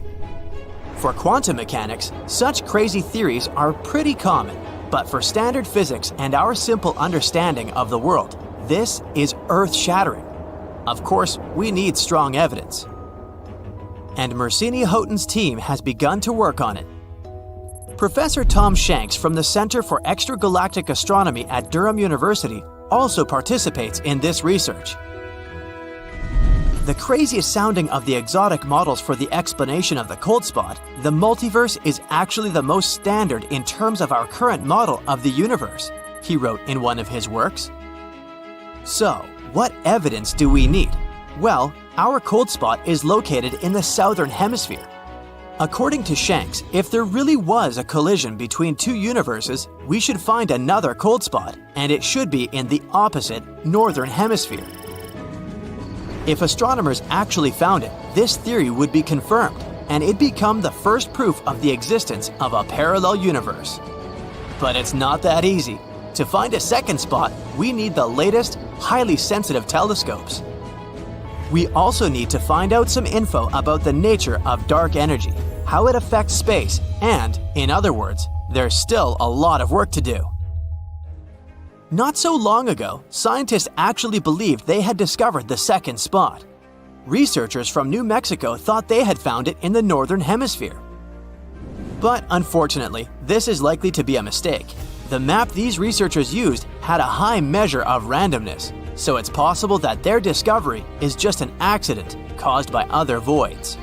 So basically, we haven't found another cold spot so far despite careful analysis. But again, even the best modern equipment is not perfect, and it doesn't mean that there's no second spot. It just means that we haven't found it yet. But if one day we did find it, it could change the world of science forever. We'd confirm not only the theory of parallel universes, but also the famous string theory. It could explain everything that occurs in our world. But if this happens, we'll get even more questions than we already have. How did these two universes collide? How does it all work? So far, it's all just guesswork. We can't claim that the cold spot is a print from the collision of parallel universes. But we can't refute this either. Actually, we may never know the truth at all. But it's still interesting to strive for it.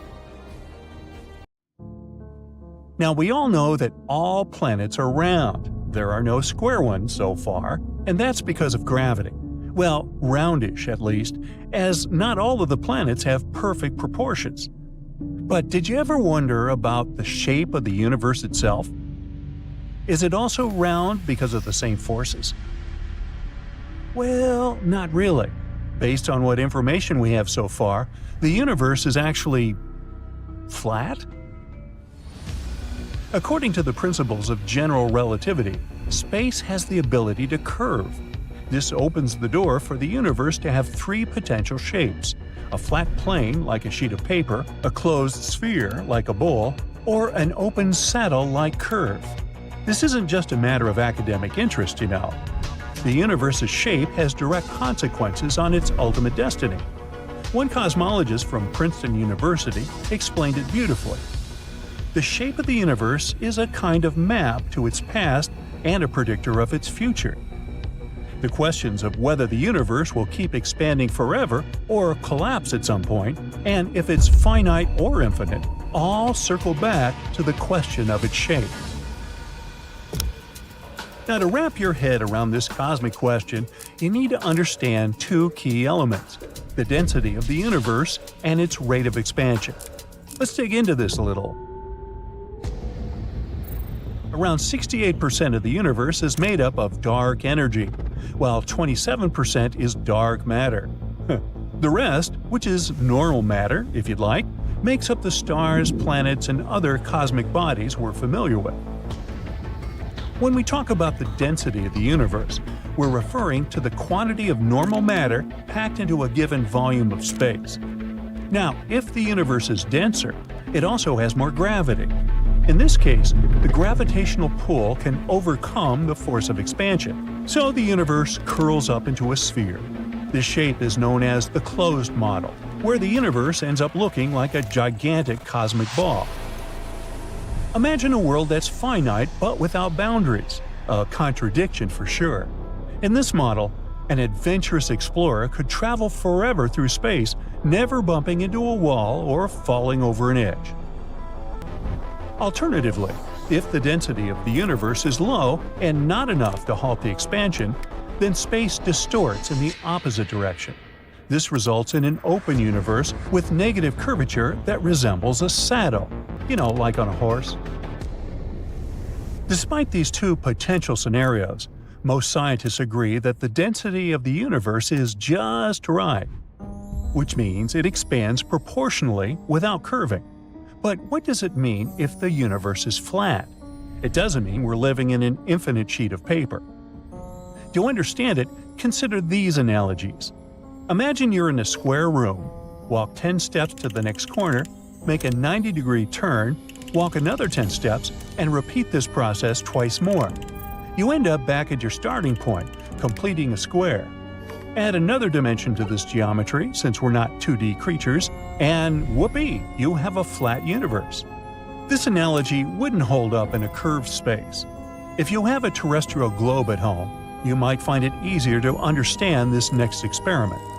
Start by placing your finger at the Earth's equator, then trace a line to the North Pole, make a 90-degree turn, and return to the equator. Make one more 90-degree turn and walk back to your starting point. This journey only needed 3 turns, unlike the 4 turns in the flat universe scenario. Still struggling to understand? Here's another way to picture it. In a flat universe, 2 rockets traveling side by side will always remain parallel. This is in contrast to a closed universe, where the rockets will travel along the curve of space and eventually meet where they started. In an open universe with negative curvature, the rockets will gradually drift apart and never cross paths again. So, is there a cosmological crisis at hand? It seems the answer to the shape of our universe is encoded in the cosmic microwave background, also named CMB, which is like the universe's fossil record. Over the past few decades, scientists have measured temperature fluctuations in the CMB to find almost no curvature, indicating a flat universe.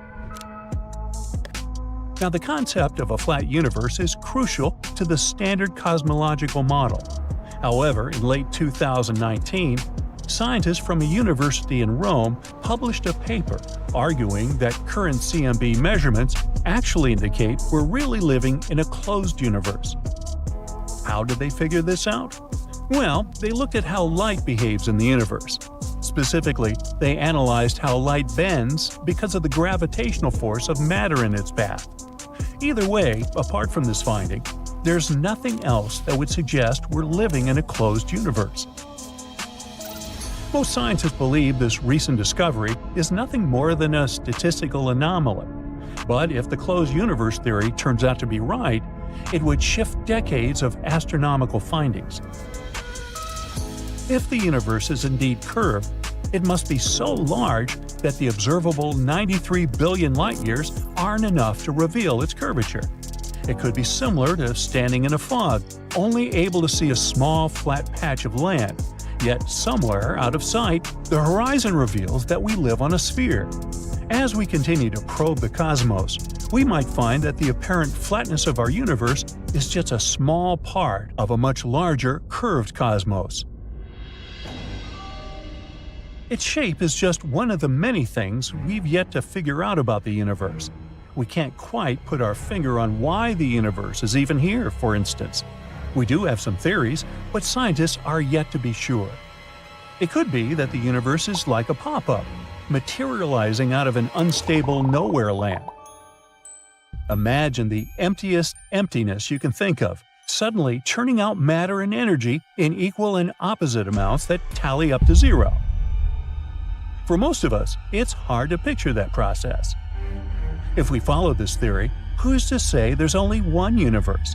We might be just one of an enormous collection, a so-called multiverse. For now, we'll just have to wait for the next wave of cosmic measurements to refine our theories, and for scientists to come up with hypotheses that aren't just mathematically pretty, but actually testable.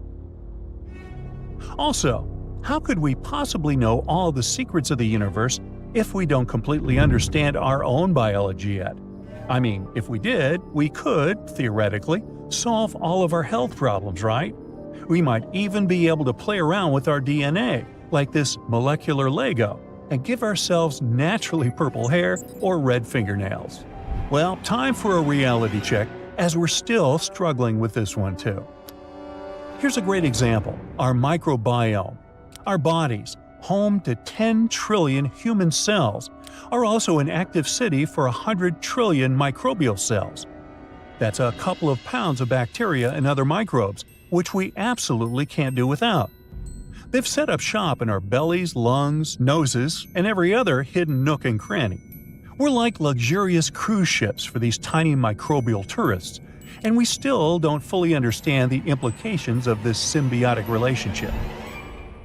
There are still a lot of things we don't know about planet Earth either. We've only ever dipped our toes into Earth's crust, never venturing more than a few miles deep. Everything else is our best guess, from remote sensing and smart physics. Believe it or not, it took us an embarrassingly long time to accept that the Earth's crust is constantly shifting, like Jenga pieces. We only warmed up to plate tectonics in the mid-20th century. We're also still trying to figure out precisely how the planet's inner engine works, and how the swirling conducting materials in the outer core create our protective magnetic field. Plus, with 4.5 billion years of geological chaos, we're sometimes better off studying meteorites or the surfaces of other celestial bodies for clues about our planet's history. Even our faithful companion, the Moon, is a bit of a mystery. Was it born from a colossal collision or some other event? We're still not sure. But hey, the fact that we still have a lot to learn is what makes life interesting, isn't it? That, and the thrill of actually finding an empty parking spot in San Francisco, or maybe even your city. A black hole is an eerie place where those laws of physics we studied at school stop working. If a massive star runs out of its fuel, it sometimes becomes super dense and buckles under its own weight, collapsing inward and bringing space-time along. As a result, the gravitational field of this new object gets so strong that nothing can escape it, not even light. That's how a black hole is born. The black holes closest to our planet are called Gaia BH1 and Gaia BH2. They were discovered thanks to the data collected by the European Space Agency's Gaia spacecraft, hence their names. Both are about 9 to 10 times more massive than our Sun, and are located a mere 1,560 and 3,800 light-years away, respectively. In cosmic terms, they're situated in Earth's backyard, and there's something seriously wrong about these black holes. So, should you pack your emergency bag? Let's find out. The remarkably close black holes are likely to represent a previously unknown category of these mysterious objects.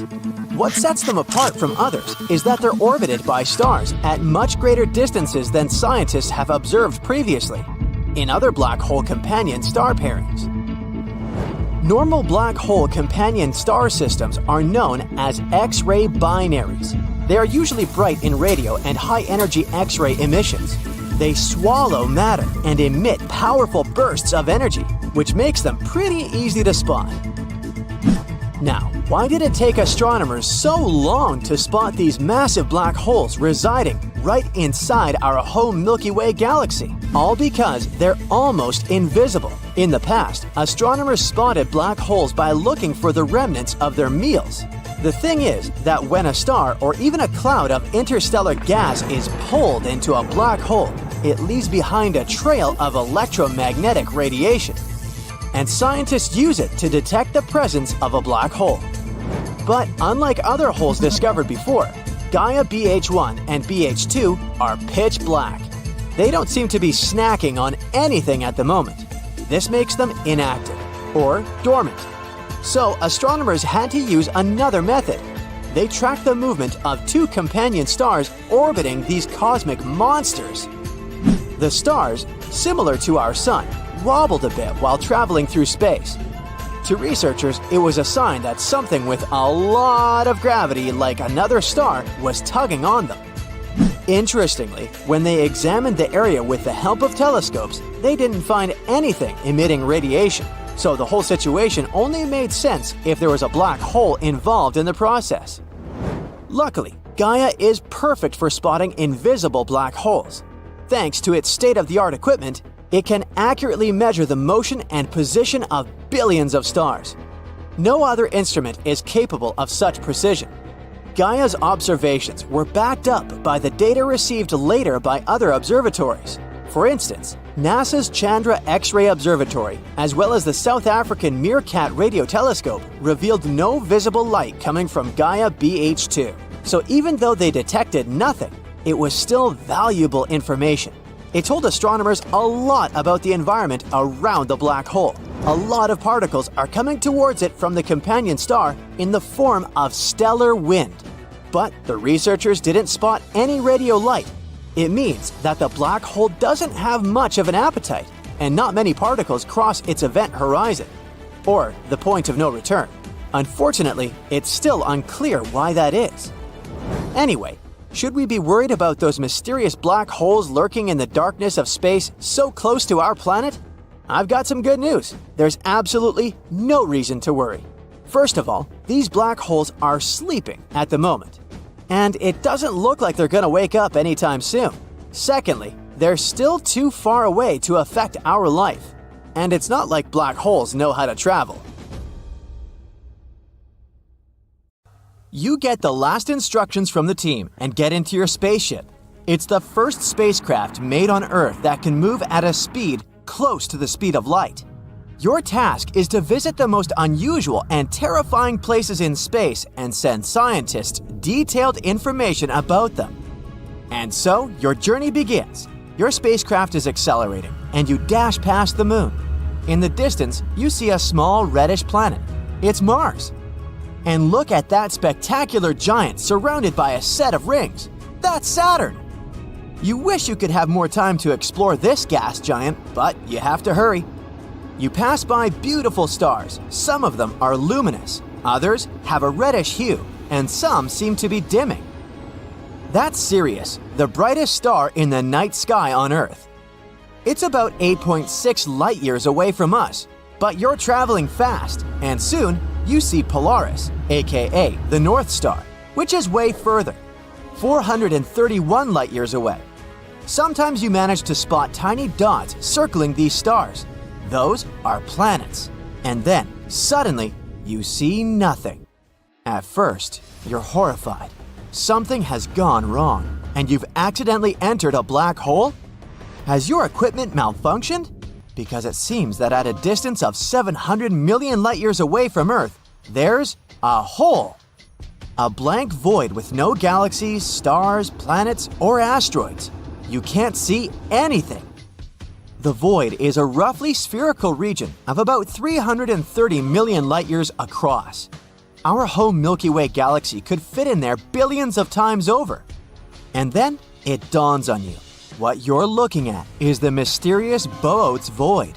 It lies about 700 million light-years away from Earth in the constellation of Boötes, the herdsman driving the plow around the North Pole. At first, this void was called the Great Nothing, but later it was given its current name. Now we know that galaxies look like a giant web. Most of them are parts of long structures called filaments. Those wind through the cosmos, and when they meet, they form regions with a high concentration of galaxies. These regions are what we know as galaxy clusters, but between these clusters and threads, there are ginormous empty voids that hardly contain any galaxies. Such voids actually make up almost 80% of the observable universe, and most of them are huge, from 30 to 300 million light-years wide. The Boötes void is one of the most massive ones. It's even earned the title of supervoid. Astronomers think it might be the result of a few smaller voids merging together. But what could have caused such giant empty areas to appear in the first place? The reason might lie in the origin of the universe. In its early days, all the matter in the universe was packed together quite tightly. Astronomers even think it was something like a uniform soup. But pretty soon, random quantum fluctuations started distributing this matter. Some areas became denser. As a result, their gravitational pull became stronger, and they began stealing matter from less dense regions. This made such areas even denser, and they kept attracting more and more matter. At the same time, smaller clumps of matter started drifting further away from the center, forming galaxies. After staring at nothingness for some time, you decide to explore other space objects and start the engine of your spacecraft again. There's one kind of space formation you've been looking forward to seeing: nebulas. Those are gigantic clouds of gas and dust. With time, gravity starts to pull these clumps of dust and gas together. They grow larger and larger, and their gravity gets more powerful. Sounds familiar, doesn't it? One day, this mass becomes so big that it collapses under its own gravity and forms new stars. So, you decide to visit some of the most beautiful nebulas out there. And you start with the Butterfly Nebula. This butterfly's wingspan is more than 3 light years. And the structure inside the nebula is one of the most complicated ever observed. The central star, a white dwarf, is heated to an incredible 450,000 degrees Fahrenheit. It means it was formed from a gargantuan star, likely more than 5 times the size of our Sun. The white dwarf is surrounded by a thick disk of dust and gas at the equator. That's what probably makes the whole structure look like an hourglass or a butterfly. The next place you decide to visit is the Eskimo Nebula, 5,000 light-years away from Earth in the constellation of Gemini. It was discovered more than 200 years ago and got its name for a reason. Its double shell formation looks like a person's face hidden in a padded hood of a winter jacket. But in reality, this parka is a disk of material with a ring of comet-shaped objects. And the tails of these objects stream away from the star at the center of the Eskimo Nebula. The bizarre orange streaks in the outer part of the cloud stretch light-years away in all directions. As for the Eskimo's face, even though it resembles a ball of twine, in reality, it's a bubble of material blown into space by the wind of high-speed material produced by the central star. Your next destination is the Ring Nebula. At first sight, it's a giant cloud of dust and gas surrounding an old, almost extinguished star, which does look like a ring.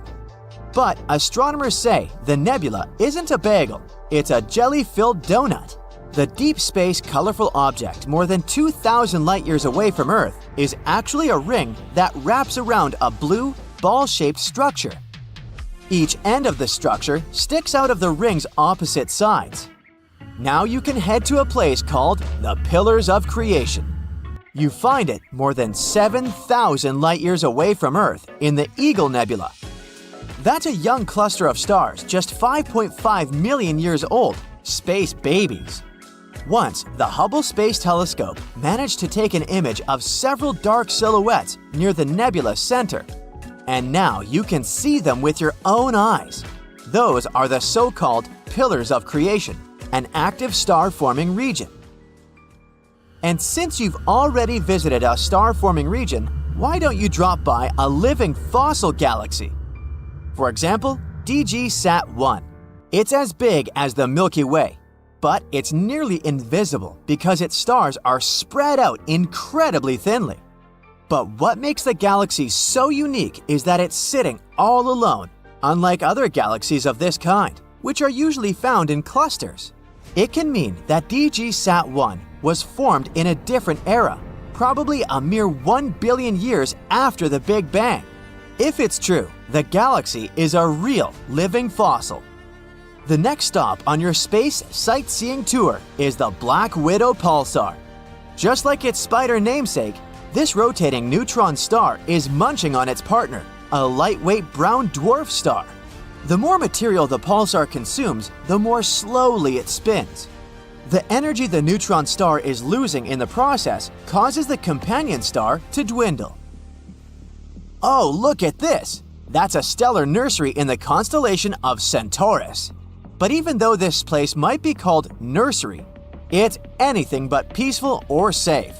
This region, made up of hydrogen and newborn stars, is located in a nebula in the constellation of Centaurus, around 6,500 light-years away from Earth.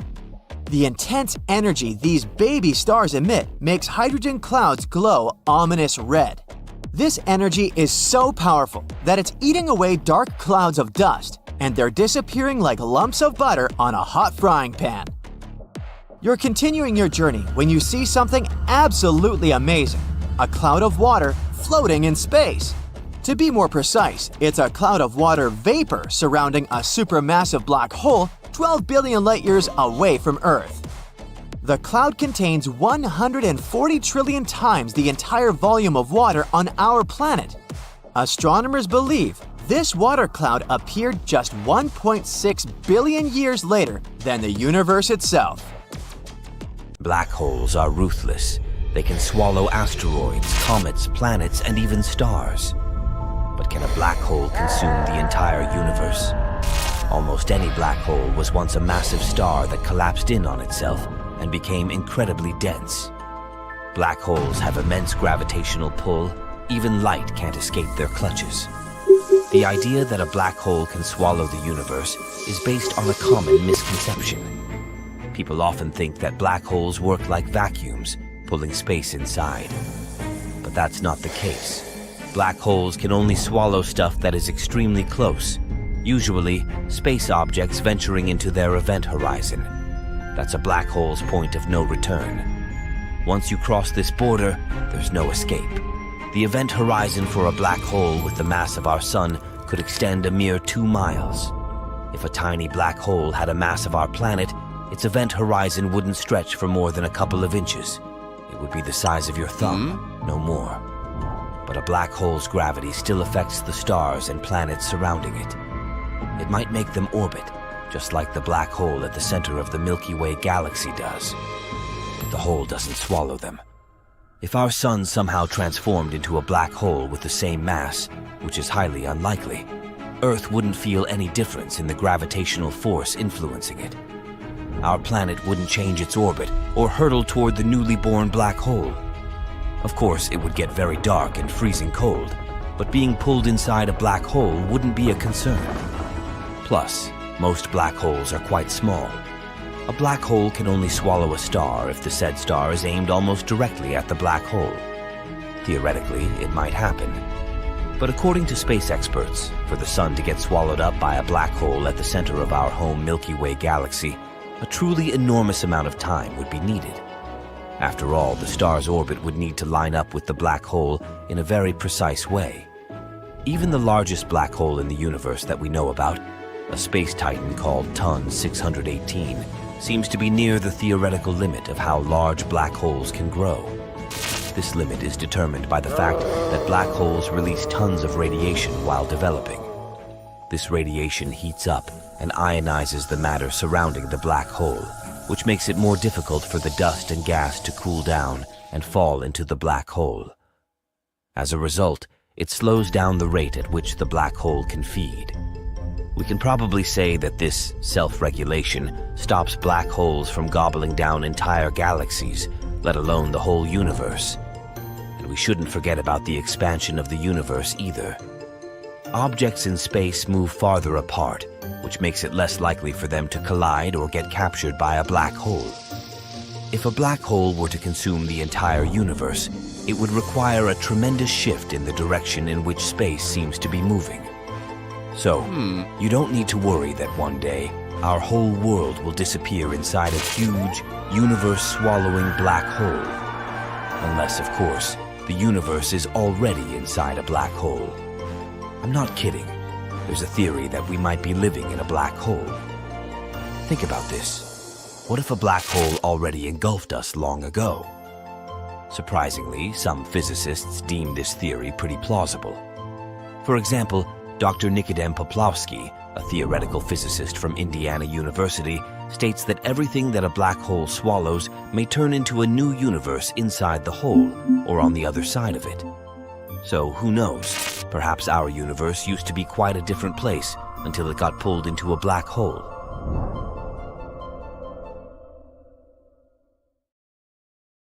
The James Webb Space Telescope has recently discovered the oldest black hole ever found. It's an ancient monster as massive as 1.6 million suns, and it's lurking 13 billion years in the past at the center of an infant galaxy. This supermassive black hole appeared a mere 440 million years after the beginning of the universe. But it's just one of the countless black holes that inflated to terrifying scales during the dawn of the cosmos. It's the period about 100 million years after the Big Bang. That's when the young universe started to glow for 1 billion years. This discovery of the universe's oldest black hole can provide astronomers with the answers to some vital questions. For example, how could these space whirlpools balloon in scale so fast after the universe began? Or how did they appear in the first place? You see, black holes in the early universe couldn't grow as quietly and steadily as many modern black holes do. They were bound to experience some peculiar formation and growth. At the same time, closer to the present day, black holes are believed to be born from the collapse of ginormous stars. They grow by munching on gas, dust, stars, and other black holes non-stop. The friction created in the process makes the material, spiraling into a black hole, heat up, and it emits light that can be detected by our telescopes. To spot the oldest black hole, scientists used 2 infrared cameras, the JWST's mid-infrared instrument and near-infrared camera. They used the camera's built-in spectrographs to break down the light it had been recording into its component frequencies. While examining the results, they discovered unusual spikes among certain frequencies. It could only mean that the hot material around a massive black hole was beaming out faint traces of light. One of the most popular explanations for how ancient black holes grew so rapidly is that they appeared after sudden collapses of colossal gas clouds. Or they could form as a result of merges between clumps of stars and black holes. There's also a possibility that some of the oldest black holes could have been seeded by hypothetical primordial black holes. Those are believed to have appeared moments after the universe began, but their existence hasn't been proven yet. In any case, this most recent finding of the ancient black hole is extremely important because the formation of galaxies and the appearance of black holes go hand in hand. Every normal-sized galaxy that we know of has a black hole at its center. But even though such black holes are massive and can weigh millions and billions of solar masses, they are still tiny in comparison with their home galaxies. A supermassive black hole usually reaches less than 1% of the mass of a regular-sized galaxy and has a volume that is billions of times smaller. And still, somehow, supermassive black holes can influence galaxies, controlling the formation of stars for billions of years. The thing is, black holes exert an enormous gravitational pull on their surroundings. Any gas, dust, and stars that come too close to a black hole find themselves trapped. A lot of material crams into the space around the black hole and heats up, because that's what materials do when compressed. Soon, everything around the black hole flattens into a thin disk, which is called the accretion disk, and starts swirling around the black hole. Astronomers believe that this process is behind the mysterious relationship between black holes and their host galaxies. It's a connection between the mass of the supermassive black hole and the velocity dispersion of the gas in the galactic core. This cycle also controls the rate of star formation, which is a crucial element of the evolution of galaxies. If this delicately balanced process goes off kilter, the outflows from black holes can get too strong, not only heating the gas in a galaxy, but also removing it altogether. And then, the formation of stars doesn't simply slow down, it stops completely. Major galactic merger events can lead to such dramatic consequences because too much material falls into the central black hole too fast. We finally know when Earth will cease to exist. It'll happen when the sun enters its red giant phase. Are we going to survive long enough to witness it all? Let's figure it out. In 5.4 billion years from now, our star, which is a yellow dwarf at the moment, will run out of hydrogen in its core. The sun's core will heat up and become denser, causing the star to grow in size and turn into a red giant. The expanding sun will get so huge that it'll encompass the orbits of Mercury, Venus, and probably Earth. Even if our planet survived being consumed on the spot, it'd still end up so close to the heat of the newly born red giant that it'd scorch our planet. No life would be able to survive there. At the same time, there might be another outcome. As the sun expands, Earth's orbit might change too. You see, when our star reaches the final stages of its stellar transformation, it will lose unimaginable amounts of mass through extremely powerful stellar winds. It'll keep growing and losing mass, making the planets of the solar system spiral outward.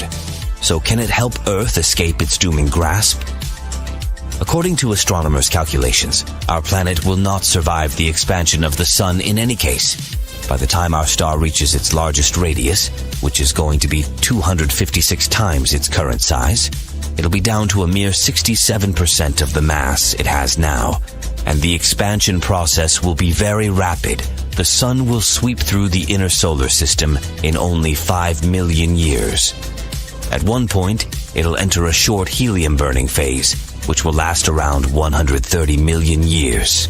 During this time, it will expand beyond the orbit of Mercury. After that, the Sun will swallow Venus. By the time our star approaches Earth, it will be already losing as much as 8% of Earth's mass every year. Speaking of our planet's chances, we've got some kind of a good news, bad news situation on our hands. The bad news is that our planet won't be able to live through the expansion of the star. Even if Earth's orbit became 50% more distant from the Sun than it is today, it'd still have no chance. The Sun would engulf our planet even before reaching the peak of its red giant phase. After that, the star would still have 500,000 years and 0.25 AU to grow.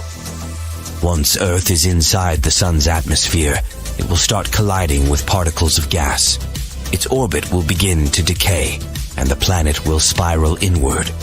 If Earth was just a bit farther from the Sun right now, at 1.15 AU, it would survive the expansion phase of our star. But what can be considered good news in such a tragic situation? Well, long before the Sun enters this red giant phase, the habitable zone around it will be gone. The heat from the Sun will evaporate Earth's oceans, and solar radiation will blast away the hydrogen from the water. Devoid of its main source of life, Earth will eventually become molten. It doesn't sound like good news, that's true. But the upside of this situation is that humanity will be bound to leave our planet long before it gets swallowed by the Sun. We just won't have a choice. Of course, we can't be sure that some other catastrophic event won't claim us before we have time to colonize some other world. An additional benefit of the changing boundaries of the Sun's habitable zone might be the restructuring of the entire solar system. Even though Earth won't be in our star's habitable zone anymore, most of the outer solar system will be. This zone will stretch well into the Kuiper Belt, which means that the formerly icy worlds will melt and liquid water will appear beyond the orbit of Pluto. So maybe that's where our new home will lie. Stellar mass and intermediate mass black holes form when huge stars can't support nuclear fusion anymore and collapse, unable to withstand their own gravity. But it's not so clear with supermassive black holes. The mechanism of their formation is still unknown, since there seem to be no stars large enough to directly collapse into such a giant black hole. Nearly every large galaxy has a supermassive black hole at its center, and our Milky Way isn't an exception. We've got Sagittarius A, which is pronounced Sagittarius A star. This space monster is mostly dormant and rarely wakes up to munch on gas and dust, and still, its mass is millions of times that of the Sun. To be precise, almost 4.5 million times. There are still lots of mysteries surrounding this black hole, but one of the most recent discoveries can also be the most exciting. But we'll get there later. Right now, imagine a distance of 14.6 million miles. It's like about 61 distances from Earth to the Moon. That's the diameter of our supermassive black hole. Of course, it will look tiny compared to the Milky Way itself, which is 100,000 light-years wide and 1,000 light-years thick. But it's still impressive. At the same time, Sagittarius A is dwarfed by a disk of gas surrounding it. It extends for a whopping 5 to 30 light-years and occasionally feeds the black hole. When it happens, faint flashes of X-rays are produced. The disk, known as the accretion disk, is also responsible for X-ray emissions triggered by friction. This friction can make the temperatures inside the disk go as high as 18 million degrees F. And now the coolest part, the supermassive black hole at the heart of our galaxy is not just spinning, it's doing so at almost maximum speed, dragging everything close to it along for the ride. Scientists have calculated the rotational speed of Sagittarius A with the help of NASA's Chandra X-ray Observatory. Normally, the spin speed of a black hole is given a value from 0 to 1, with 1 being the highest rotational speed. Speaking of our supermassive black hole, its rotational speed is between 0.84 and 0.96. That's close to the top limit, defined by a black hole's width. Now, the spin of a black hole is very different from that of other space bodies. Solid objects, like planets, moons, or asteroids, have physical surfaces. But black holes are regions of space-time surrounded by an outer, non-physical surface. This surface is called the event horizon, and even light can't escape beyond it. The rotation of a planet or a star depends on the distribution of its mass. At the same time, the rotation of a black hole is governed by its angular momentum. The extreme gravitational forces next to a black hole cause space-time to become slightly curved and twisted. It forms what we know as the ergosphere. This notion is unique to black holes and never occurs around relatively solid space bodies like planets or stars. In other words, when black holes spin, they twist up the very fabric of space-time, dragging along the ergosphere and everything it contains. This phenomenon is known as frame dragging. Come to think of it, the name does make sense. Thanks to this dragging, we can observe weird visual effects around black holes. The theoretical maximum speed of a black hole is determined by how it grows after feeding on matter. As something falls into a black hole, it increases its spin. Plus, we should take into consideration the mass of a black hole. The more massive it is, the higher its gravitational pull is. And this makes it more challenging to increase the speed of the spin. Let me illustrate this idea. Our relatively not-so-heavy supermassive black hole, whose mass is equivalent to around 4.5 million suns, has a spin between 0.84 and 0.96, which is very fast. At the same time, a much heavier supermassive black hole at the heart of galaxy M87, which has a mass of 6.5 billion suns, is spinning just as fast, between 0.89 and 0.91. The solution to this mystery? This black hole is also feeding very rapidly, which allows it to increase its speed.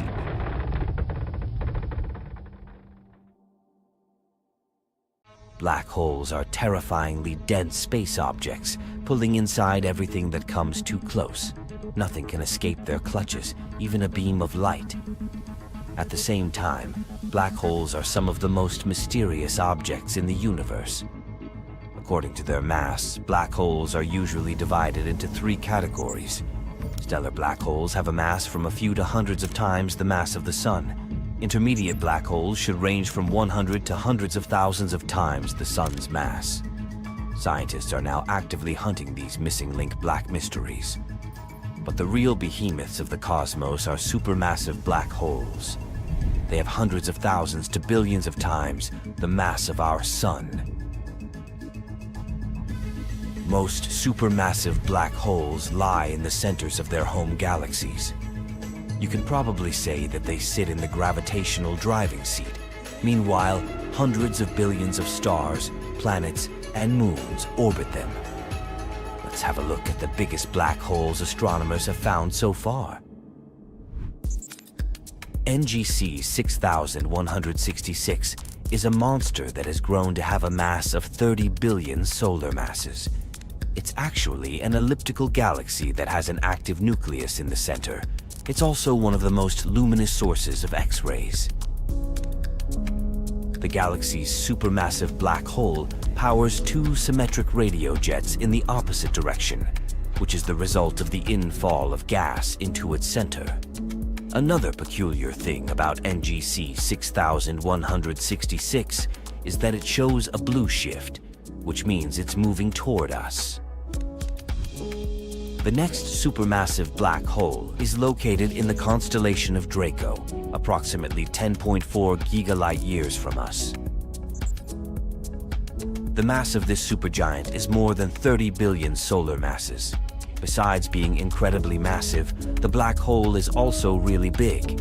If it replaced our Sun, the diameter of this hole would extend to the orbit of Pluto. This S5 Theora 1481 is one of the most interesting black holes on our list. It has a mass of 40 billion solar masses and is actually a blazar, the most energetic of all quasars, which are super bright distant objects. The blazar's luminosity is 300 trillion times that of the Sun and more than 25,000 times as great as the luminosity of all 100 to 400 billion stars of the Milky Way galaxy combined. But since the distance to this quasar is about 12.1 billion light-years, we can't see it directly. But we know that the central black hole of the quasar consumes huge amounts of matter, about 4,000 solar masses of material every year. IC 1101 is a supergiant elliptical galaxy. It's the most massive known galaxy so far. Since this galaxy is elliptical, it isn't filled with gas. That's why the star formation in that region is very low. As for the black hole at the center of IC 1101, it has a mass of 40 to 100 billion solar masses and emits clear radio signals. Recently, astronomers have discovered a gravitational space wonder that is swollen to really unimaginable proportions. The black hole I'm talking about is TON 618, and it's a mind-boggling 66 billion solar masses. The thing is so massive that astronomers had to think of a new term to describe it. They came up with an ultramassive black hole. Imagine gathering all the stars in our home Milky Way galaxy and squishing the matter they're made of into one black hole, and it still won't be enough to create a TON 618. If this monster of a black hole replaced the Sun, its radius would be more than 40 times the size of Neptune's orbit. You probably know that black holes are made of matter packed together as densely as possible. And still, it doesn't mean that black holes are some kind of space predator, roaming galaxies and munching on everything they come across. TON 618 still has a whole galaxy filled with stars and other stuff happily orbiting it without getting pulled inside. What I want to say is that the perception of black holes as giant vacuum cleaners is wrong. In reality, it's incredibly hard to grow a black hole. Try to do it and you'll see. How about going deep, deep into the past? To the times before humans existed, before the infamous asteroid hit Earth, wiping off 3/4 of life forms on the planet, even before the sun ignited or galaxies appeared in the darkness of the cosmos. So, before light could even shine, there was the Big Bang. It happened 13.8 billion years ago. But what was before that? Some scientists are sure that there was no before. Time started ticking as soon as the Big Bang occurred. We're unlikely to ever figure out what reality was like before that, if any. This is beyond human understanding. But there are those who disagree.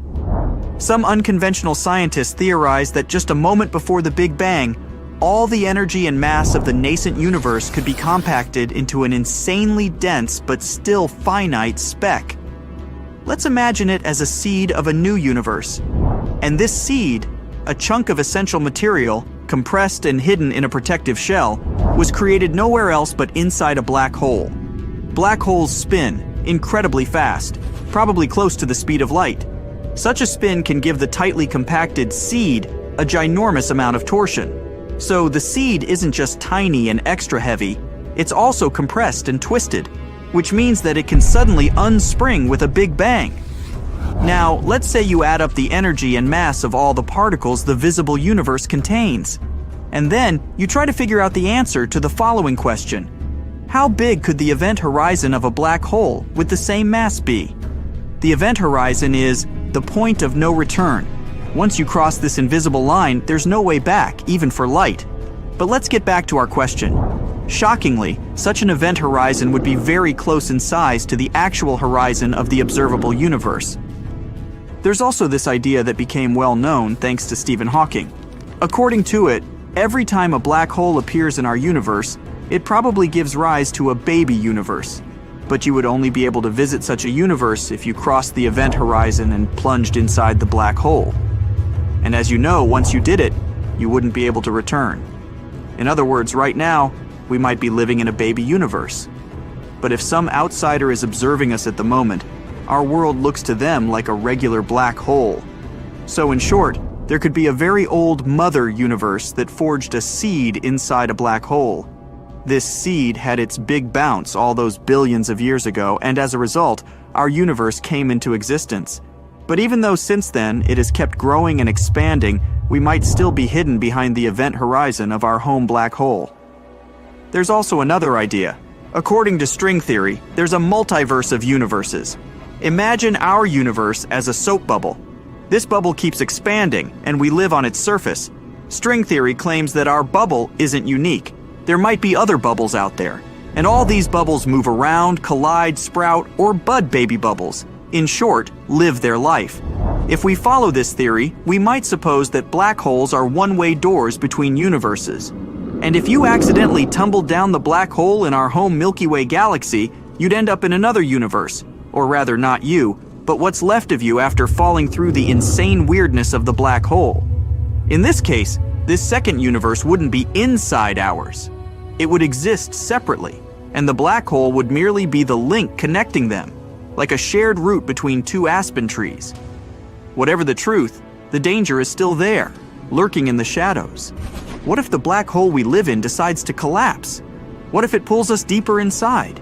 Or if our world is just a bubble among trillions of other bubbles? What if it bursts one day?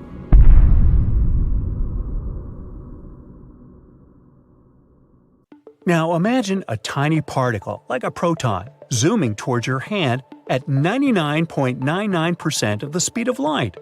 Would you feel anything at all when it hit you? The night of October 15, 1991, a mysterious particle zoomed through space with the power of entire stars packed into tiny atoms. Its energy was 40 million times the energy of the most powerful protons ever produced in our most advanced particle accelerators, like the Large Hadron Collider. Moreover, it was incredibly fast. Its luminous tail even broke the particle speed limit. According to some scientists, any particles going that fast should eventually slow down. But this one didn't follow the rules. It just kept going just a tiny bit slower than the speed of light. The scientist, John Lindsley, was so shocked he exclaimed, "Oh my God," when he first saw this data. So that's how they named this thing, the "Oh my God" particle. Now imagine a normal particle, like a photon, traveling through space alongside this crazy racer. Well, the OMG particle has energy that's 100 quintillion times greater than those of photons. From our point of view on Earth, it would take the photon over 215,000 years to gain even the tiniest lead. If we look at its energy, it would be like a baseball thrown at almost 60 miles per hour, which would hurt if it hit your bare hand. Ow! But surprisingly, if the OMG particle aimed at you, you wouldn't feel a thing. It would simply pass through your hand. It could scatter some other particles around, but overall, the impact would be unnoticeable. And it's all because of how cosmic rays work. You see, when you're in space, there are tons of invisible particles zooming around you at incredibly high speeds. They're like tiny supercharged balls of energy. These speedy particles are called cosmic rays. Now, we normally encounter the aftermath of their atmospheric dance at sea levels. Most of the cosmic rays consist of lone protons, with just a dash of heavier particles. The higher the energy, the rarer the ray. They come from various places in the universe. They come in two flavors: galactic cosmic rays from outside our solar system and solar energetic particles emitted from the sun. We're mostly protected from them thanks to our Earth's magnetic bubble, the magnetosphere. This protective shield deflects many charged particles, including cosmic rays, away from our planet or directs them toward the polar regions. And guess what they cause there? That's right, the famous, beautiful aurora borealis. The northern lights that we often see in the Arctic and Antarctic regions of the Earth are caused by travelers from outer space. But it's not like none of them ever reach our planet. In fact, we're surrounded by cosmic rays everywhere. Thousands of these rays are dancing around us every second. And they don't just surround us, they're hitting us and passing through our bodies. However, despite that, we don't feel a thing. That's because even though they're very energetic, they're still super small and low mass. In fact, they're so tiny that they often pass through the spaces between atoms and even inside the atoms themselves with minimal interaction. Because of all of this, we had no idea that they existed until the 1910s. A long time ago, scientists found out that the air high up in the sky has some special stuff called ionization. Ionization is when atoms or molecules gain or lose electric charges, turning into ions. In simpler terms, it's like giving a neutral thing, an atom or a molecule, a positive or negative charge. These charged particles then can do some interesting things. For example, they play a big role in electricity, allowing things like lights and electronic devices to work. In any case, scientists wanted to know where ionization comes from. They first thought it came from radioactive things in the ground. But then, in the early 1900s, a couple of scientists went up in balloons and found out that this ionization increases the higher you go. Turns out, something from space, not the sun, was making this ionization. Scientists learned a lot about them over the years, like where they come from and what they're made of. And that's how the cosmic rays were discovered. The mysterious OMG particle we've talked about was one of those cosmic rays. This particle was detected by the Fly's Eye camera in Utah in 1991, and to this day, it holds the record as the highest energy cosmic ray ever spotted. Obviously, it sparked scientists' curiosity. They wanted to find out where this supercharged particle came from and how it got its incredible speed. So they decided to investigate it. And the more they studied it, the more weird things they discovered.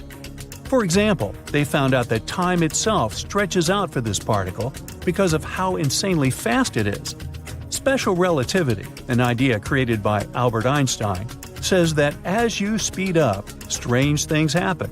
And when you get close to that light speed zone, time starts playing tricks. For example, if the OMG particle started its journey from a spot that's 1.5 billion light-years away, for the particle, it would feel like just around 2 days have passed by the time it reaches us on Earth. Since scientists discovered this amazing oh my god particle, they've found hundreds of similar super-energetic events happening in space. But it's extremely hard to find out why they move the way they do. All the theories have their own problems and bumps. One suspect is supernovas, massive star booms with magnetic fields and energy. However, it looks like even their great energy isn't quite enough to create an OMG particle. Another top suspect was Centaurus A, a nearby active galaxy. But the evidence for this one is tricky because the Milky Way's magnetic field alters the paths of cosmic rays. Of course, there are some crazy and exotic possibilities, like topological defects from the Big Bang or mysterious interactions within dark matter. Scientists are exploring wild ideas as well. Who knows? Maybe it's really some crazy twist of physics. High-energy astrophysics is also super helpful for studying and understanding cosmic rays. This is a field of study that explores highly energetic stuff in space, like extreme cosmic events. Scientists are interested in understanding how cosmic rays are connected to these wild events happening out there.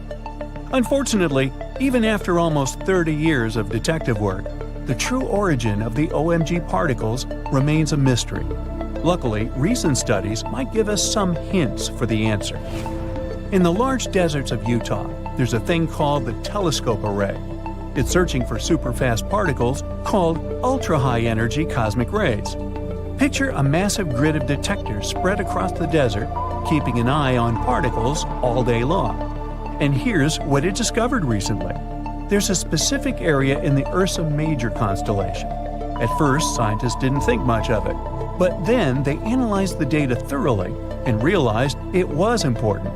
This exceptional area is a warm spot where these cosmic rays might be coming from, and it has almost 100% chance of being real. It sounds like the universe's hidden energy source, but what is this source and why does it exist? Cosmic rays aren't just intriguing for astronomers, they also have earthly applications. In 2017, researchers used cosmic rays to discover a hidden void in the Great Pyramid of Giza. They used muon tomography, a method that examines cosmic rays penetrating solid objects. And this is how scientists unveiled the secrets of the ancient structure. Scientists also use them to look inside volcanoes.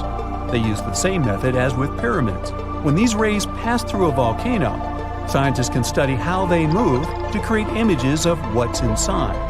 This helps researchers figure out where different materials are in the volcano and keep an eye on any signs that it might become active. So, the more we learn about them, the more we learn about the mysteries of our universe. Scientists had to build better detectors to learn more. Thanks to all the new technology, they're learning things very rapidly. So let's see what truth they'll discover in the future.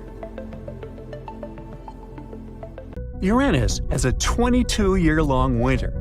On a planet like that, if it was habitable, everything would be frozen and covered in ice, white and gray desert all around. People would have to stock up on food and supplies, make extra sturdy buildings and homes, and always wear thick, warm clothes. Finally, transportation would be next to impossible. But thanks to the Sun, each planet in our solar system has unique weather, climate, and seasons. There are several reasons contributing to that. First of all, it's all about how far a planet is from the Sun. If a planet is close, like our neighbor Mercury, it gets a severe sunbath. But if it's far away, like the dwarf planet Pluto, it gets frigid even during summer. Now, think about how fast a planet spins. Planets that take their sweet time to rotate, like Mercury, have super long days and nights. That means one side gets toasty hot when the sun's out and freezing cold when it's dark. Earth is pretty balanced with its moderate spin speed. The atmosphere matters too. A thick atmosphere keeps temperatures from going wild. But if there's almost no atmosphere, things heat up and cool down immensely. The tilt of a planet's axis and the orbit shape are crucial as well.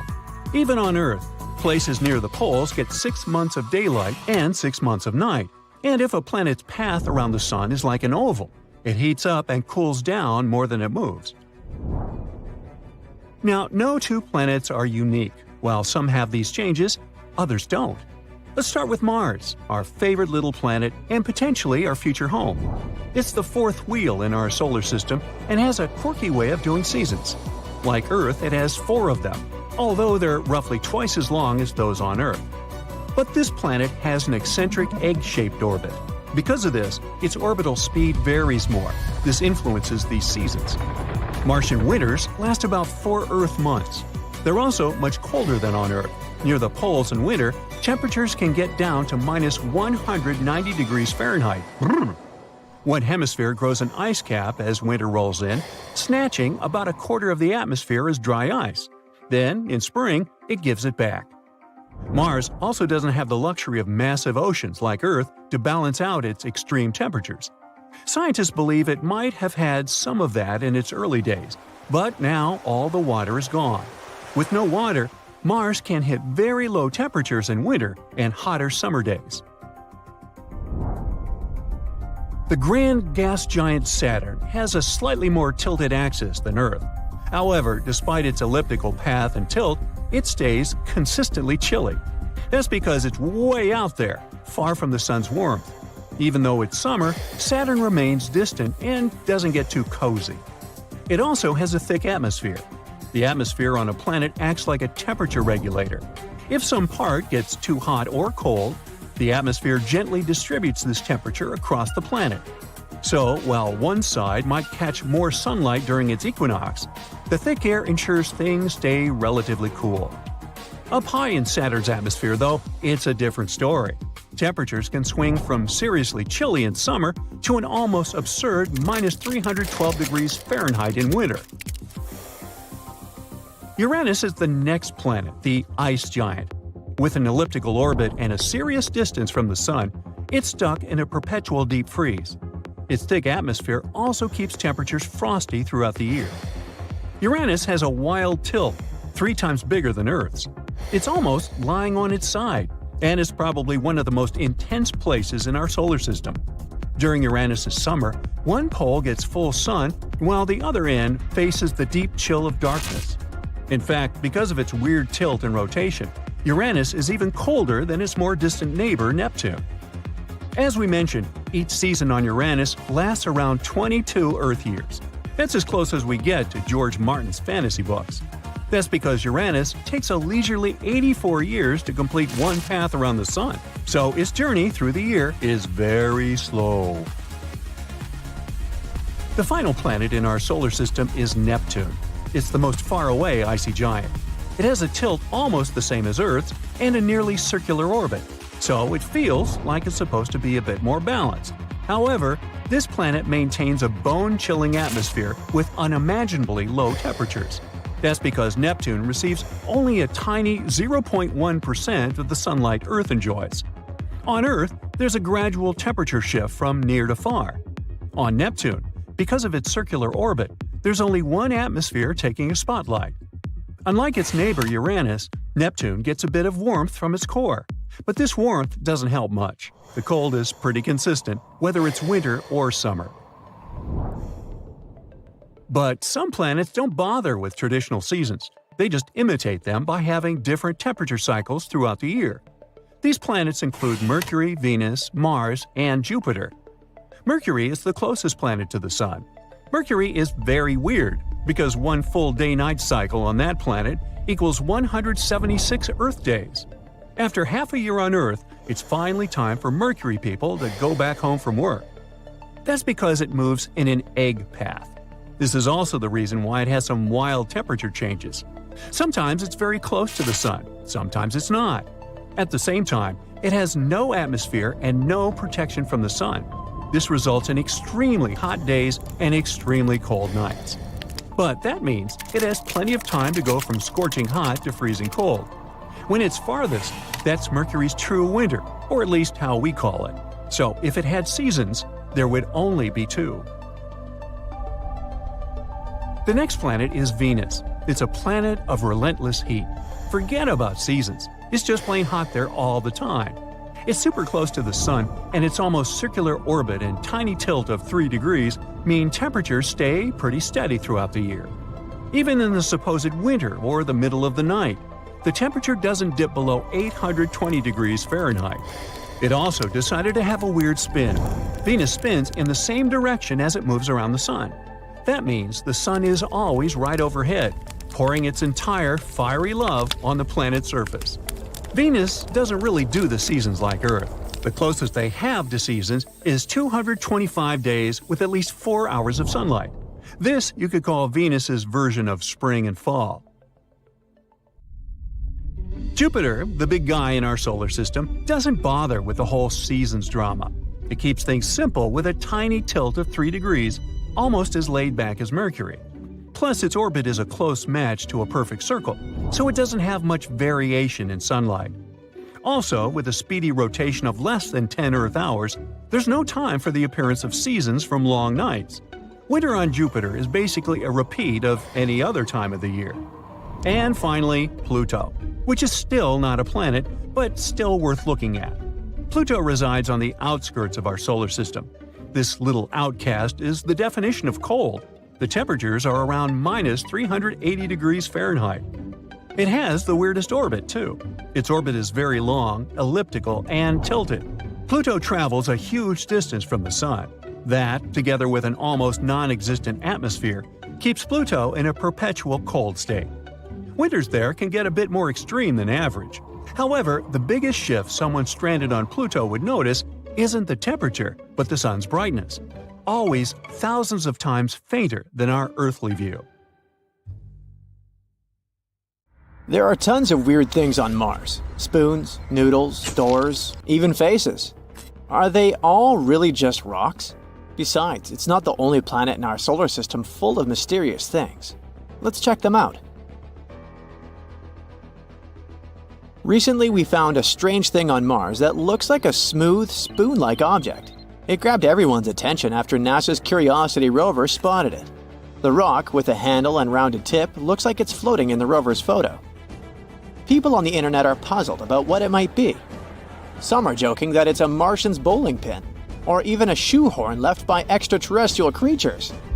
But Andrew Good from NASA says it's not that exciting. Turns out it's just a rock shaped by the wind over a long time. These kinds of rocks with odd shapes are common on Mars. They're called ventifacts. Ventifact is a rock that can get scratched, dented, or smoothed out by tiny particles carried by the wind. You'll usually find these kinds of rocks in dry places where there's not much grass or trees to block the wind, and where there's a lot of sand blowing around. Sometimes, the wind can carve ventifacts into really cool shapes, like the mushroom rocks you can see in the White Desert National Park in Egypt. These rocks look like giant mushrooms because the wind wears away the bottom part faster than the top, making them stand tall and slim. Ventifacts aren't the only cool Martian rocks. Check out this series of surreal spikes protruding from the red surface. NASA's Curiosity rover stumbled upon them while exploring the Gale crater on Mars. They quickly caught everyone's attention. Twisting structures resembling spikes looked like some extraterrestrial doors. Even the SETI Institute, an organization focused on searching for extraterrestrial life, tweeted about the image, referring to it as a cool rock. But in reality, these are just hoodoos. These tall and thin spires occur when hard rock sits atop softer rock layers. Martian spikes are likely cemented fillings of ancient fractures in sedimentary rock, with softer material eroded away over time. Again, there are many hoodoos on Earth too. They're also called fairy chimneys or tent rocks. You can find them in places like Utah's Bryce Canyon and the Colorado Plateau. NASA is excited about these weird structures because they can help us learn more about the history of the Gale crater. There was also a rock that looked like a jelly donut. We called this rock Pinnacle Island. It was spotted by NASA's cameras.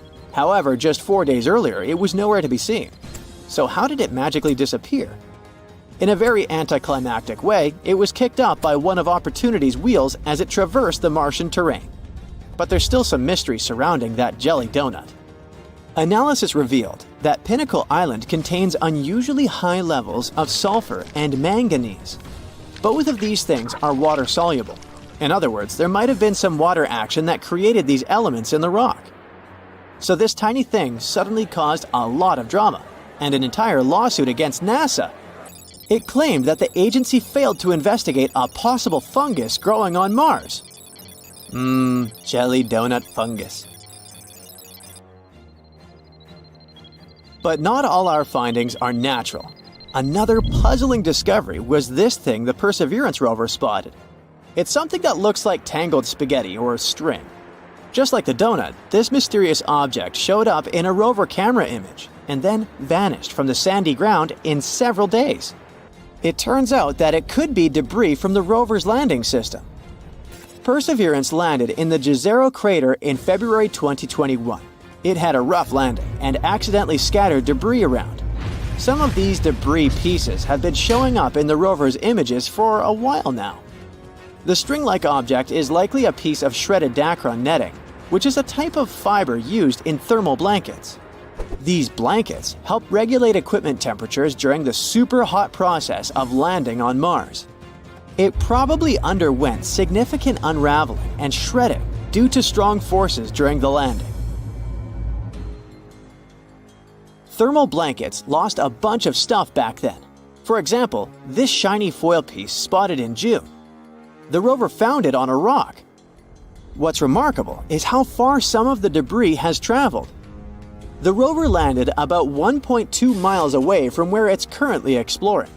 It's probably because the crash threw the debris into the air, and the Martian winds carried it over such a distance. Mars is known for its strong winds, which can move lightweight objects. However, while it's fun to stumble upon them on images, there are concerns about the debris and trash on Mars. We haven't even fixed this problem on Earth, and we're already creating it on Mars. The debris we left on the red planet is already accumulating in an area called Hogwallow Flats. Plus, the debris can accidentally contaminate the sample tubes used for collecting Martian rocks. So far, NASA isn't overly worried about this, but they're keeping a close eye on it to prevent any issues with the rovers. Now, how about not things, but animals? Curiosity caused quite a stir when it captured something that looked like a rat on Mars. Some started speculating that it could be evidence of indigenous Martian life, or even that this rodent was brought along by Curiosity. But the Mars rat, once again, turned out to be just a weird rock. It looked interesting because of the natural processes like wind erosion and mechanical abrasion. We also found some worm-looking things. Curiosity snapped a picture of a formation that looks like worms wriggling across the Martian landscape. Despite its tiny size, this formation stands out with its unique shape and rough texture. It's probably made of durable material resistant to Mars's harsh erosion. And finally, our top mysterious finding is the face on Mars. Cydonia is a region on Mars that has captured both scientific and popular interest. It's located in Mars's northern hemisphere.